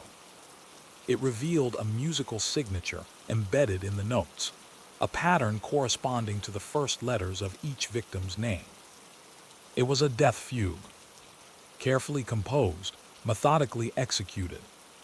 This wasn't a rage killing, it was a composition. Each death a movement, each victim a note. Who was the composer? The evidence pointed to one of two possibilities. Julian Rakowski had survived, assumed a new identity, and returned to exact revenge against those who had betrayed him and his fellow students. Someone else, perhaps a relative or student, was carrying out his will, using his memories as sheet music for retribution. Either way, the killer was trained, meticulous, and deeply knowledgeable of his targets. He knew not just their history, but their music. And he used that music to murder them. A note left behind. In September 1976, as Warsaw prepared for autumn, another murder occurred. A retired conductor was found dead in his apartment, strangled with wire. No sign of forced entry. But this time, a note was left behind. There are dissonant chords in every generation. Some must be resolved. In silence. It was signed with the initials, R.J. Not Julian Rakowski. Rakowski, Julian backwards. By autumn of 1976, Warsaw's conservatory elite, those who had once taught, played, and walked among the marble halls of pre-war music, had been thinned to silence. 7 confirmed dead, all murdered with piano wire. Each death executed with precision and ritual. Each body left seated still, as though caught in rehearsal for a final concert that no one ever intended to attend. And behind them all, one name hovered like a half-forgotten refrain: Julian Rakowski, a ghost in the staff lines. Detective Thomas Bielecki knew by now he wasn't chasing a man. He was chasing a memory, a wrong that had never been righted, a student erased by betrayal, a city that had tried to forget what it had permitted in silence. What chilled Bielecki most wasn't the cruelty of the murders, it was the elegance, the discipline, the compositional clarity. The killer knew tempo, knew when to pause, when to strike, when to resolve. This wasn't revenge born of rage. It was a requiem written in string and breath. The hidden archive. In October, a letter arrived anonymously at Bielecki's desk. It contained only a single phrase: search the T. Tchaikovsky room.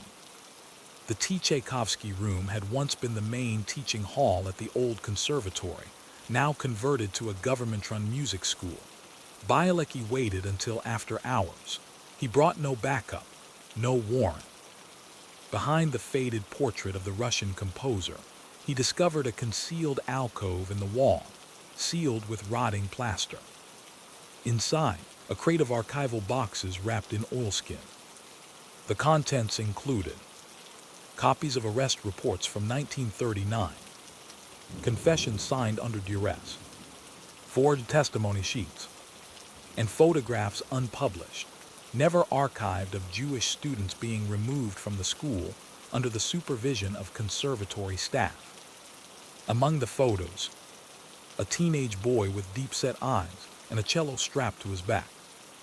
Julian Rakowski, standing in the center and staring directly at the camera. A final clue in composition. One last photograph was paperclipped to a handwritten score, an original composition titled Nocturne in Silence, R.J. The piece was unusual, written for solo piano, but filled with irregular measures, broken bars, and interrupted motifs. Musicologists later found the structure followed no standard form, but when overlaid with a calendar, it matched the exact dates of the murders. Each measure marked a life taken. Each rest marked a pause between killings. And at the final bar, a single word handwritten in ink: Coda. The Warsaw performance. In early November, the Nocturne was performed for the first and only time at a closed recital by the conservatory's graduate students. Few attendees knew the piece's origins. Midway through the performance, a power outage plunged the hall into silence.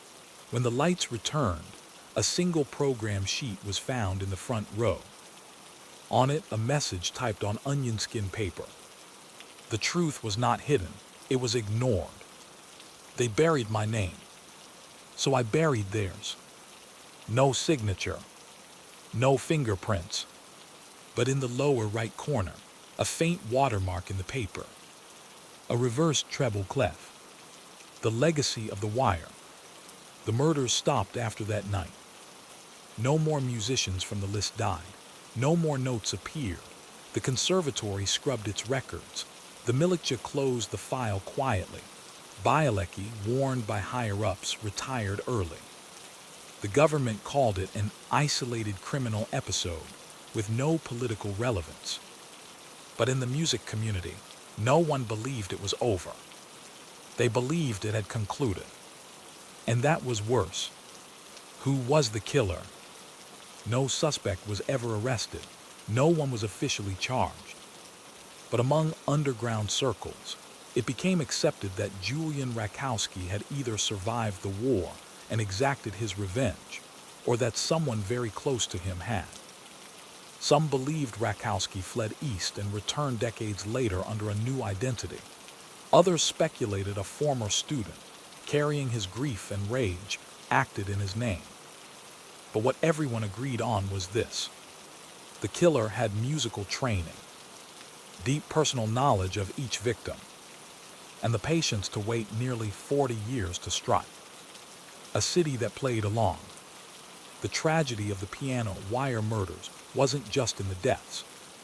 It was in the collective silence that enabled them. After the war, Warsaw rushed to rebuild, to survive, to suppress anything that complicated its narrative of heroism and victimhood. The conservatory resumed operations. Musicians returned to their stages, and the list of names was quietly forgotten, until someone decided forgetting was no longer acceptable. Reflection, a requiem for the unforgiven. Music is often thought of as eternal. It transcends language, it binds communities, it heals. But in this case, music became the very medium of execution. Each victim wasn't just murdered, they were scored into silence. Each death a note, each scene a page in a sonata of vengeance. What the piano wire murders remind us is that sometimes history plays softly at first, and then crescendos in blood. Story 5, The Counterfeit Cobbler, Shoes That Bought Silence. Portsmouth, 1949.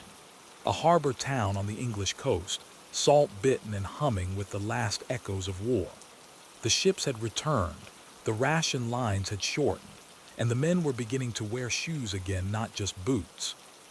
And one cobbler had more customers than anyone else. James Alfred Price was known for making the finest shoes in Hampshire, handmade, gleaming, stitched with thread so fine it looked like silk. His shop on Prince George Street was a single room, always thick with the scent of polish and pipe smoke. And it was busy, too busy. The black market whisper was that Price wasn't just selling shoes. He was selling names, and not just any names. Forged identities. A shoemaker with a secret. James Price had served in the war as an equipment repairman. He never saw combat.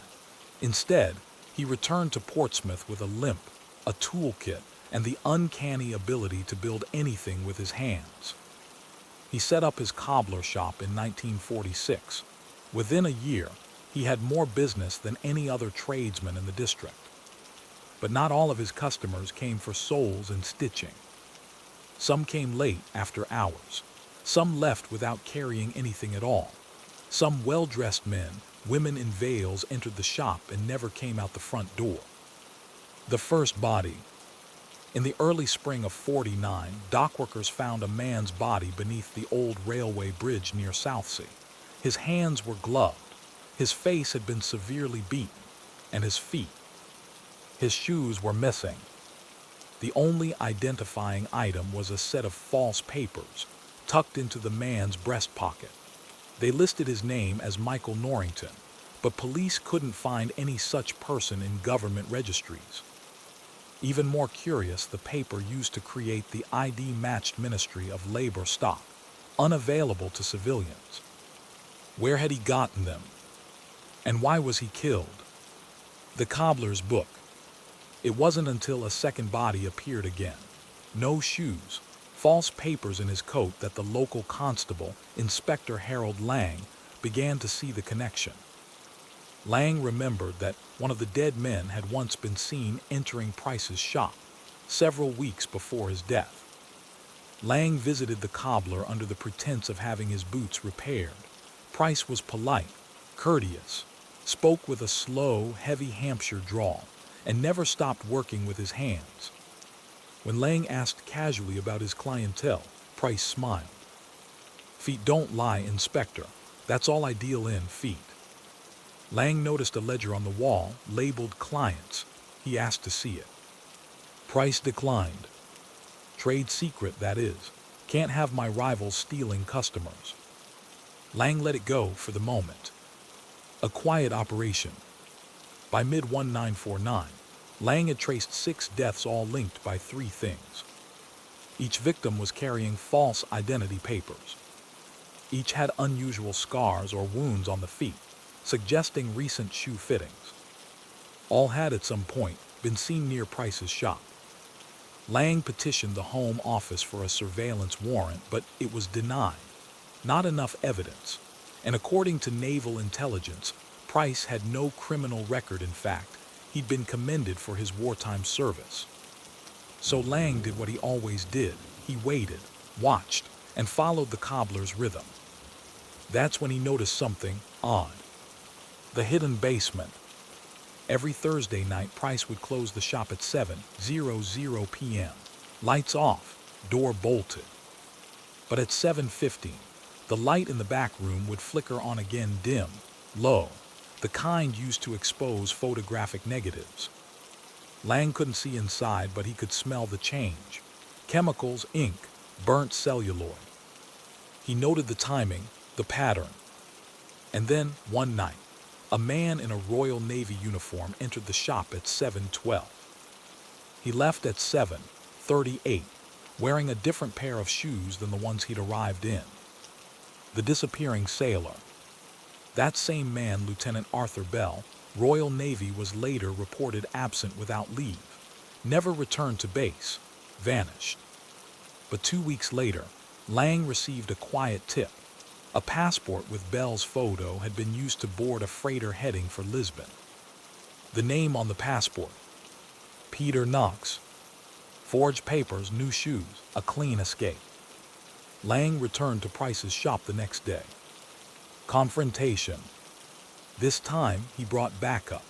They entered under official cause, suspicion of document forgery and obstruction of wartime records. Price was calm. "I make shoes, Inspector, that's all. Some clients prefer privacy. Can't blame them." They searched the shop. Nothing. But behind the shelves in the back room, beneath a trapdoor disguised with oil-soaked cloth, they found a narrow stairwell leading to a basement workshop. What they found chilled even Lang. The workshop of new men. Tables lined with typewriters, official seals, rubber stamps, and blanks for ministry documents. A drying rack for photographs. Rolls of laminate plastic, just emerging in post-war Europe. And in the far corner, a shoemaker's bench. Atop it, dozens of soles, hollowed in the center. Lang realized what Price had done.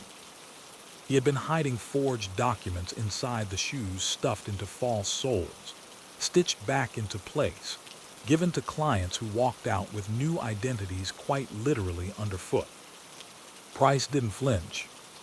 If a man done with one life, he ought to have the right to buy another. I just make it possible. Lang asked about the bodies. Price's face darkened. "I never killed anyone, but not all customers stay disappeared. Some come back with enemies behind them." Missing names. One of the boxes held a file labeled "Quiet Clients." Inside, 18 entries, all names, all dates, all marked with red pencil, paid in full. 12 of them were confirmed deceased. 2 had vanished overseas. 4 remained unaccounted for. Lang believed those 4 were still walking, living under new names, new papers, new histories carefully crafted in the cobbler's basement. But the question remained: who killed the others? And what were they running from in the first place? In the days after Inspector Harold Lang uncovered James Price's secret workshop, the town of Portsmouth began whispering a little more carefully. Everyone had known he made fine shoes. Some had guessed he dabbled in favors. But few could have imagined he was forging entire lives, one soul at a time. And now the question wasn't just how Price did it. It was why so many of his clients ended up dead. The untraceable client. After the workshop raid, Lang reviewed each entry in Price's quiet client's file. One name stood out: Marwood J.L. There was no matching military record, no civilian registry, no employment history. The listed date of transaction, July 3, 1948, but no payment method, no notes, just the word "delivered" underlined twice. When Lang asked Price who Marwood was, The cobbler replied coldly, the only man who ever came in with blood on his hands and didn't try to wash it off. Price refused to elaborate, but Lang kept digging. The nurse's statement.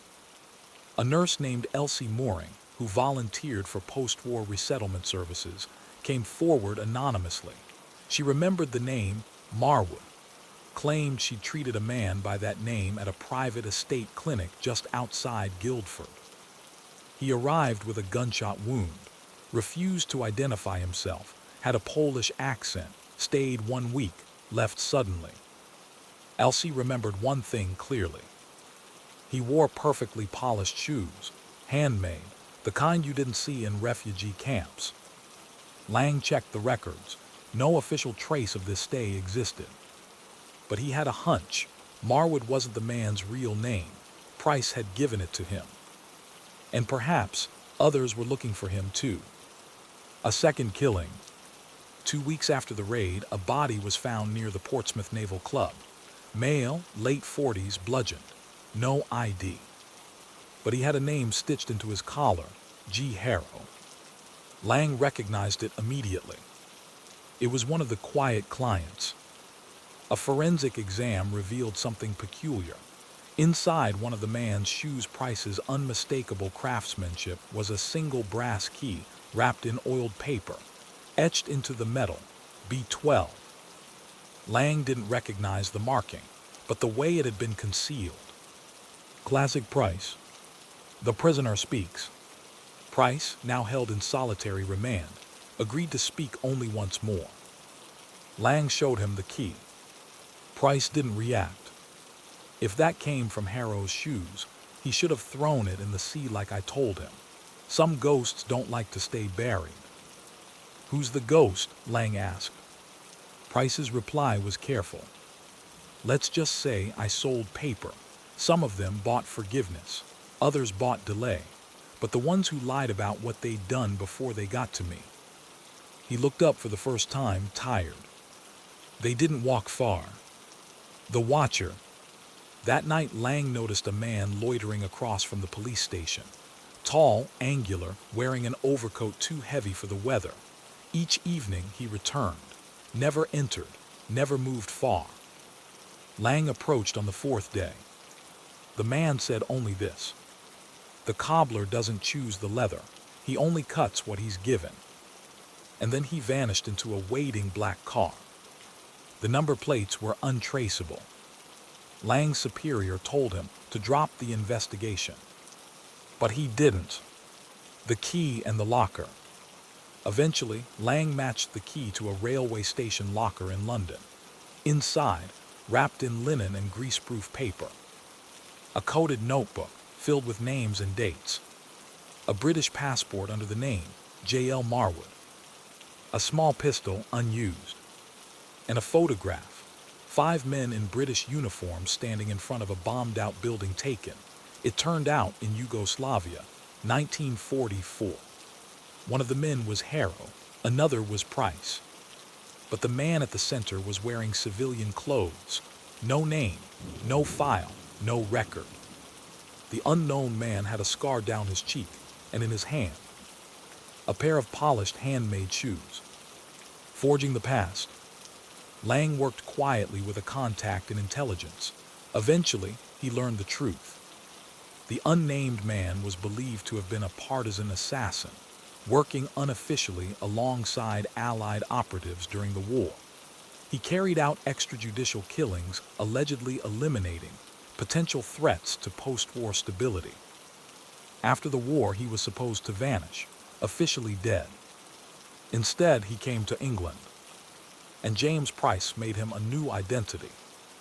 But others from the unit wanted him silenced, perhaps to prevent him from testifying, or to eliminate links to unofficial wartime operations.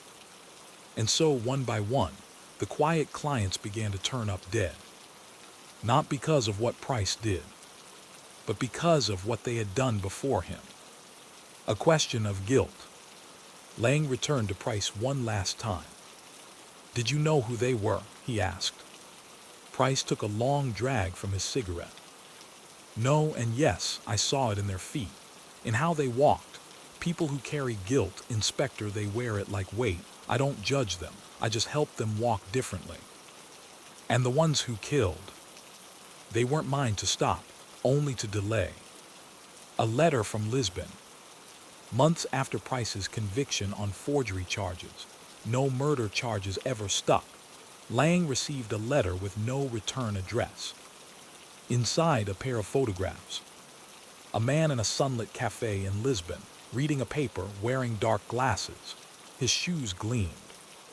A gravestone, overgrown, unmarked, with a pair of leather soles resting at its base. No message, no explanation, just a card tucked inside. He walked. I stitched. Others followed. Signed, J.A.P. James Alfred Price sat alone in a cold cell in Wandsworth Prison. He was 57 years old, convicted of document forgery, illegal possession of government-issued materials, and operating an unlicensed identity workshop. He was never charged with murder. He served just 3 years. By the time he was released in 1953, the world had moved on, but Price returned to Portsmouth to a quieter life. The shop never reopened. The tools were seized. The shoes long buried or burned. Yet his story wasn't over. Because those he helped disappear had left footprints, even if faint. And someone was still following them. A pattern emerges. After Price's conviction, Inspector Lang quietly tracked the remaining 4 names from the quiet clients list, those marked paid in full, but not yet dead. 3 were still alive, living under entirely false identities. One as a dock supervisor in Marseille, another as a mechanic in Leeds, the third as a wine merchant in Bruges. But Lang discovered something disturbing. Each of these men had once been part of the same wartime intelligence unit in Eastern Europe. A black ops group operating in Yugoslavia, often off books, beyond even Allied command structures. Officially, the group never existed. But Lang had seen the photo, and he had met the cobbler who gave them new names. The missing pair. Of the 5 men in the Yugoslavia photograph, 4 were confirmed: Harrow, Price, and 2 of the quiet clients. But the 5th man, the one holding the polished shoes, remained nameless. And then, another mystery surfaced. A similar case in Naples. A man found murdered barefoot, false papers stuffed into his belt, 2 gunshots to the chest.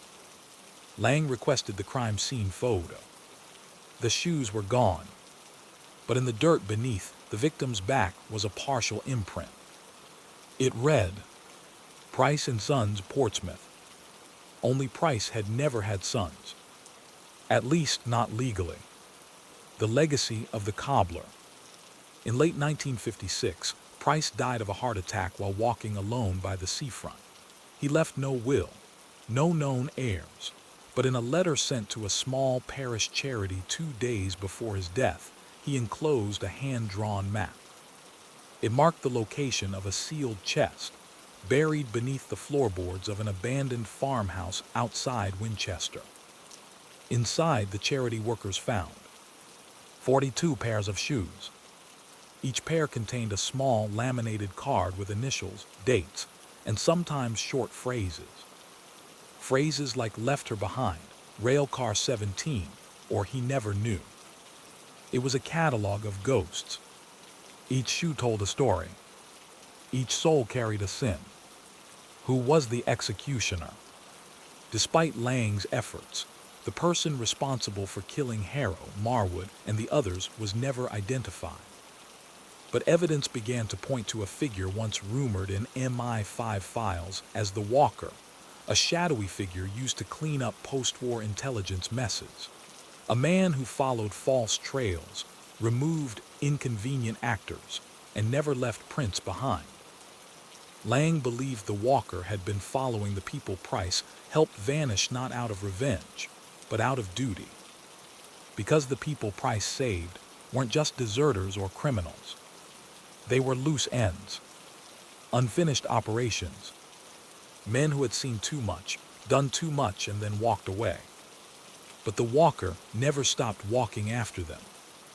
A quiet justice. Lang retired in 1959. Before he left, he wrote one final report, unofficial, unfiled. It ended with the following words: James Price was neither a saint nor a traitor. He was a man who built bridges for those drowning in their own pasts. He did not judge them. He measured them and gave them something to walk on. Perhaps the greatest crime is not the life we flee, but the one we're forced to live afterward. Lang never spoke of the case again. But once a year, someone left a single pair of polished shoes on the steps of the old shop at Prince George Street. Always the same size. Always empty. Reflection, the cost of reinvention. We like to believe that starting over is a right, that a new name, a new home, a new chance can wash away who we were. But the truth is, shoes wear down, papers fade, and the past has a way of finding your footprints. James Price gave people new lives, but he couldn't outrun the consequences of the old ones. And neither could they. Story 6, The Drowning Room of Halifax. Halifax, Nova Scotia, 1952. A maritime city with a seafaring soul, fog-drenched streets, and a past riddled with shipwrecks, fires, and cold Atlantic burials. But in the spring of that year, it wasn't the sea that took people. It was something older, something hidden, something beneath the floorboards of a boarding house on Barrington Street. The locals called it the Drowning Room, but no one could agree on what exactly had drowned there. The house at number 43. Number 43 Barrington Street was an aging Victorian structure, built in the 1870s by merchant seafarers. Over the decades, it became a boarding house for transient workers, Navy men, and drifters who needed cheap lodgings close to the port. The house had a strange reputation, not overtly sinister, just uneasy. Tenants left suddenly. Rooms were found vacant with possessions still inside.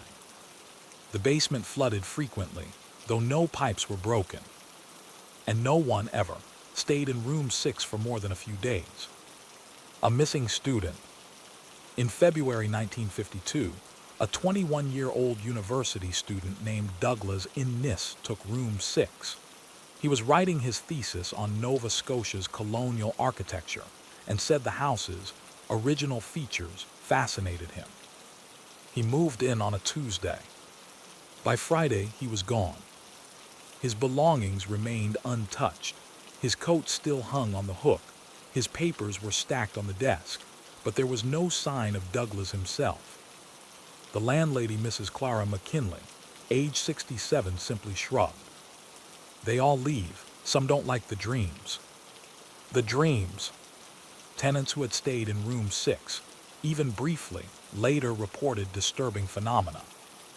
Dreams of drowning, but in complete silence. The sensation of water rising from beneath the floor. A low pounding, like waves on wood.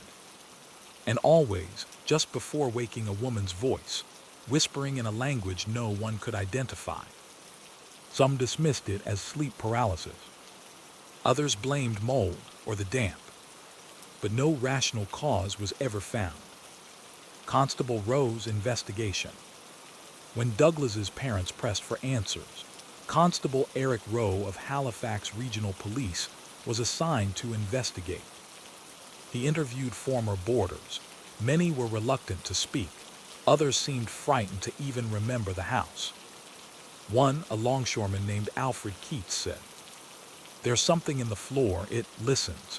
You feel it at night, like it knows you're there, and if you close your eyes long enough, it pulls." Rowe visited number 43 himself. He found nothing unusual in room 6 at first, just an old iron bed, a desk, a basin.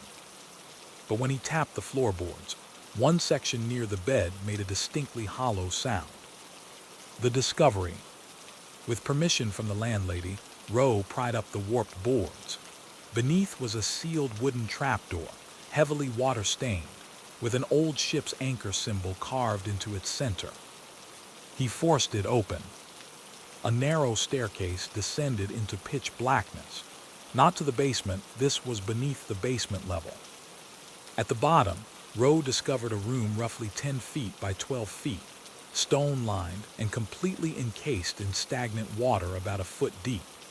The walls were covered in seaweed and barnacle clusters, despite the house being blocks from the shore. There were no pipes, and in the center of the room stood a rusted iron chair, bolted to the floor. The first theory. Historians speculated the room may have been a holdover from smuggling days, a hidden chamber used by privateers or rum runners to stash goods. But the architecture suggested otherwise. The stonework was far older than the house pre-Confederation, possibly early French colonial, and some markings on the walls resembled Mi'kmaq petroglyphs, though distorted and incomplete. Rowe brought in a university expert. The professor lasted 15 minutes before leaving abruptly. "This place wasn't built to hide things," he muttered. "It was built to keep something in." What happened to Douglas in Nice? There were no signs of violence in room 6, no blood, no struggle, no fingerprints other than his own. But two strange things were noted. The mirror had been removed from the wall and placed face down on the floor.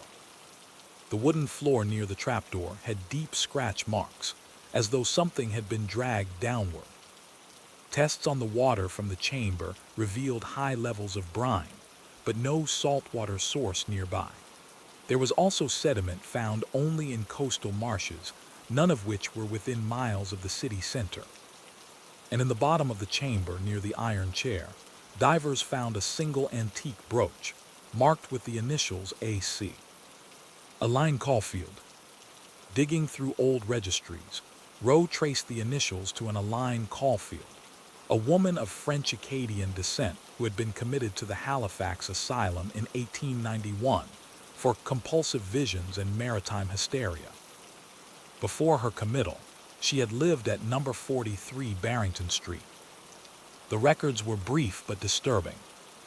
She was reportedly found sleepwalking to the shore, whispering to the sea and soaking wet each morning despite having locked doors. Her last documented statement before she was taken away: "I go down to meet them. They are waiting in the water beneath, the ones we sent down first." She died in 1896. Her body was never recovered. The drowning room. Locals began calling the chamber beneath the house the drowning room. No one knew who had built it or why. Some believed it was used by early French settlers for maritime rituals. Others thought it a holding cell for the enslaved, or for criminals sentenced to death by drowning. The Mi'kmaq elders Lang spoke to refuse to enter the house, but one warned.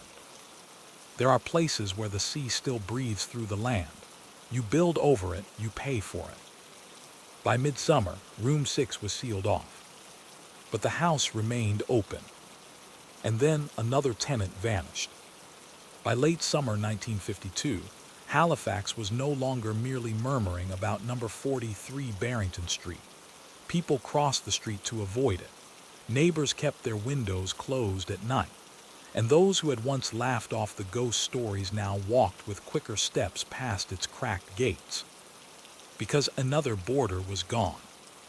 And this time they'd heard him scream. The second disappearance. Simon Dewey, age 46, was a dock worker who rented room 3, not room 6.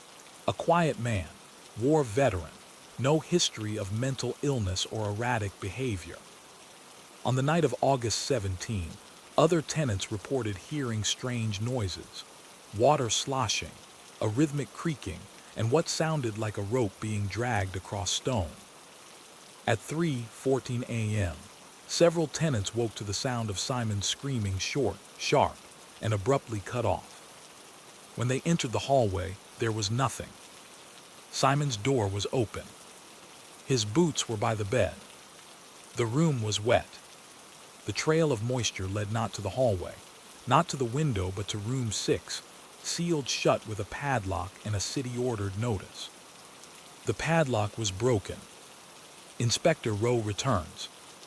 Rowe had not intended to return to number 43.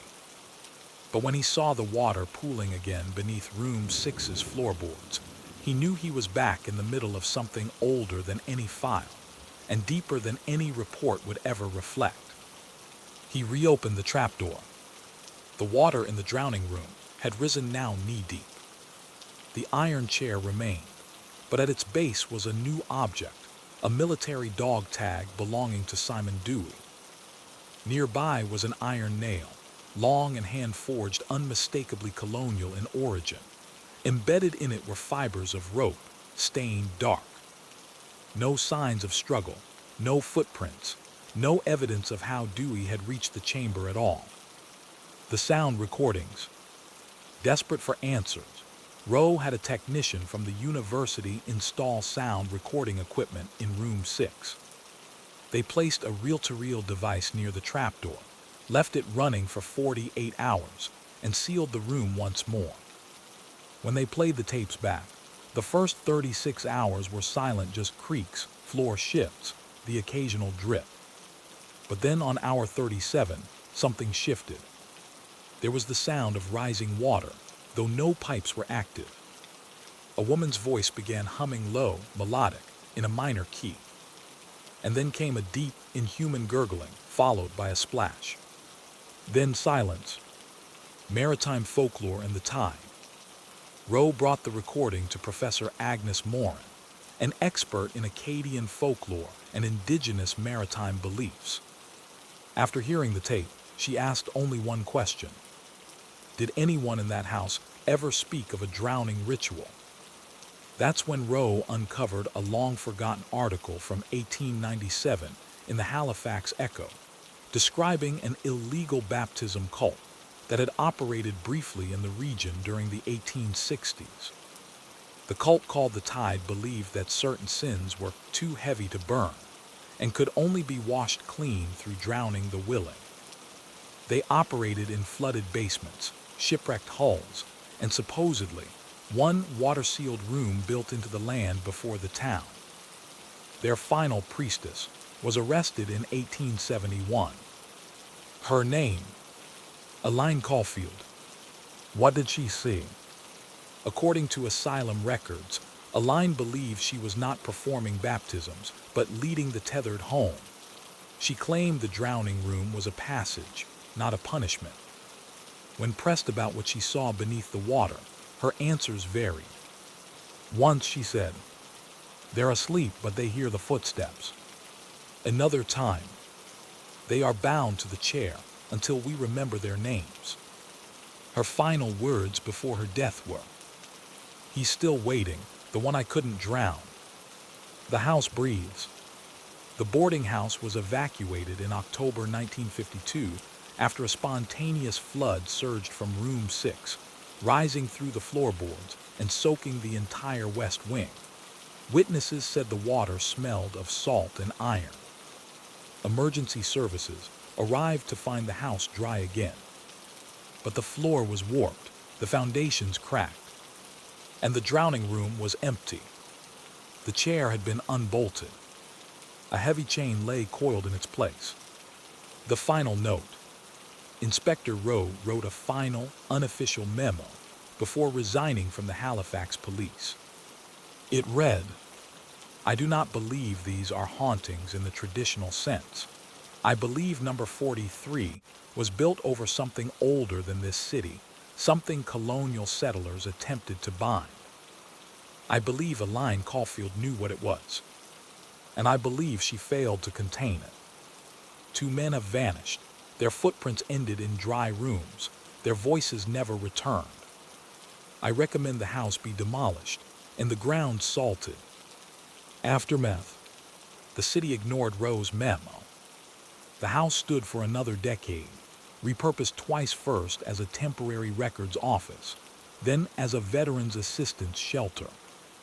Each attempt failed. Workers complained of leaking ceilings when no rain had fallen.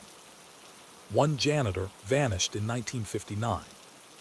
In 1962, the building caught fire during a lightning storm. The fire department arrived to find it already collapsing inward. No cause was ever determined. When the rubble was cleared, they found amid ash and soot the iron chair, blackened but whole, still bolted to stone. They thought the fire would erase it. They thought the salt would keep it buried. They thought time would forget. But some things rise with the tide. And in Halifax, the sea never really gives up what it takes. After the ashes, in the days following the destruction of number 43 Barrington Street in 1962, city demolition crews found more than the iron chair. Beneath the debris, they uncovered the remains of the stone chamber still intact, water-stained and littered with sea debris. Shells, driftwood, and a human molar, fossilized with age. But the most curious discovery came 2 feet below the chamber floor. A second subchamber, previously hidden. Inside was a skeleton, or what was left of one. Knees bent, arms bound with rusted wire, jaw dislocated. There was no coffin, no burial, just the chair, once again facing the doorway, and the water around it still fresh to the touch. A line's failure. Following the fire, Professor Agnes Morin published a short paper titled The Baptists Beneath: Colonial Rituals of Cleansing and Containment in Nova Scotia. It went mostly unnoticed, but a few chilling claims stood out. That Aline Caulfield was not a murderer, but a keeper, whose job had been passed down by oral tradition to bind a thing that could not be killed. That the drowning room had been used not to cleanse the guilty, but to feed a hunger, a spiritual hunger tethered to the maritime sins of the early settlers. And that, according to recovered fragments of Aline's journals, one ritual had gone wrong, a person had resisted drowning. And with that resistance, the binding was broken. He found a breath in the water, Aline wrote, and he waits now for more to join. A police record that shouldn't exist. In 1971, nearly a decade after the fire, a Halifax police clerk misfiled a document placing a case report into an urban planning file. The case concerned a missing person, a woman named Louise Carroll, 34, who was doing restoration work for the Nova Scotia Heritage Society. She disappeared while doing a survey of the area formerly occupied by number 43. According to the report, her final recorded communication was a note mailed to her supervisor. It read, "The foundation is wrong. It's deeper than we thought. There's still water down there, and I heard something." Her body was never found. The last entry of Inspector Rowe. In his retirement, Eric Rowe moved far from the coast, settling in Ontario, working as a groundskeeper at a rural cemetery. But in 1978, he wrote one final journal entry, his handwriting shaky, his thoughts fractured, but his memory crystal clear. They didn't bury it. They tried to weigh it down with sins. But the tide isn't the sea. The tide is memory. And it comes back in, always. There is a chair waiting for anyone who listens too long. The whisper isn't madness. It's invitation. He died 1 week later. Heart failure. But his body was found soaked to the skin, though there been no rain for days. The site today. Nothing was ever built on the ruins of number 43. The lot remains fenced off, officially due to unresolved subterranean instability. Nature has reclaimed most of it, overgrown grass, weeds, and standing puddles that never seem to dry. Locals say you can still hear water sloshing if you stand quietly at night.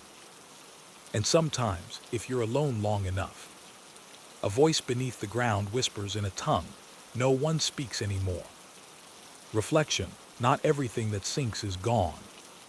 We often talk about hauntings as echoes of trauma shadows left behind by pain. But what if some places aren't haunted by the past? What if they are built upon an active hunger, a presence that predated the structures and the stories? The drowning room wasn't a metaphor. It was a mouth, a place made to hold something that would rather rise. And sometimes in Halifax, when the tide is high and the streets are quiet, you might hear footsteps where no one walks, because the chair is still there, waiting,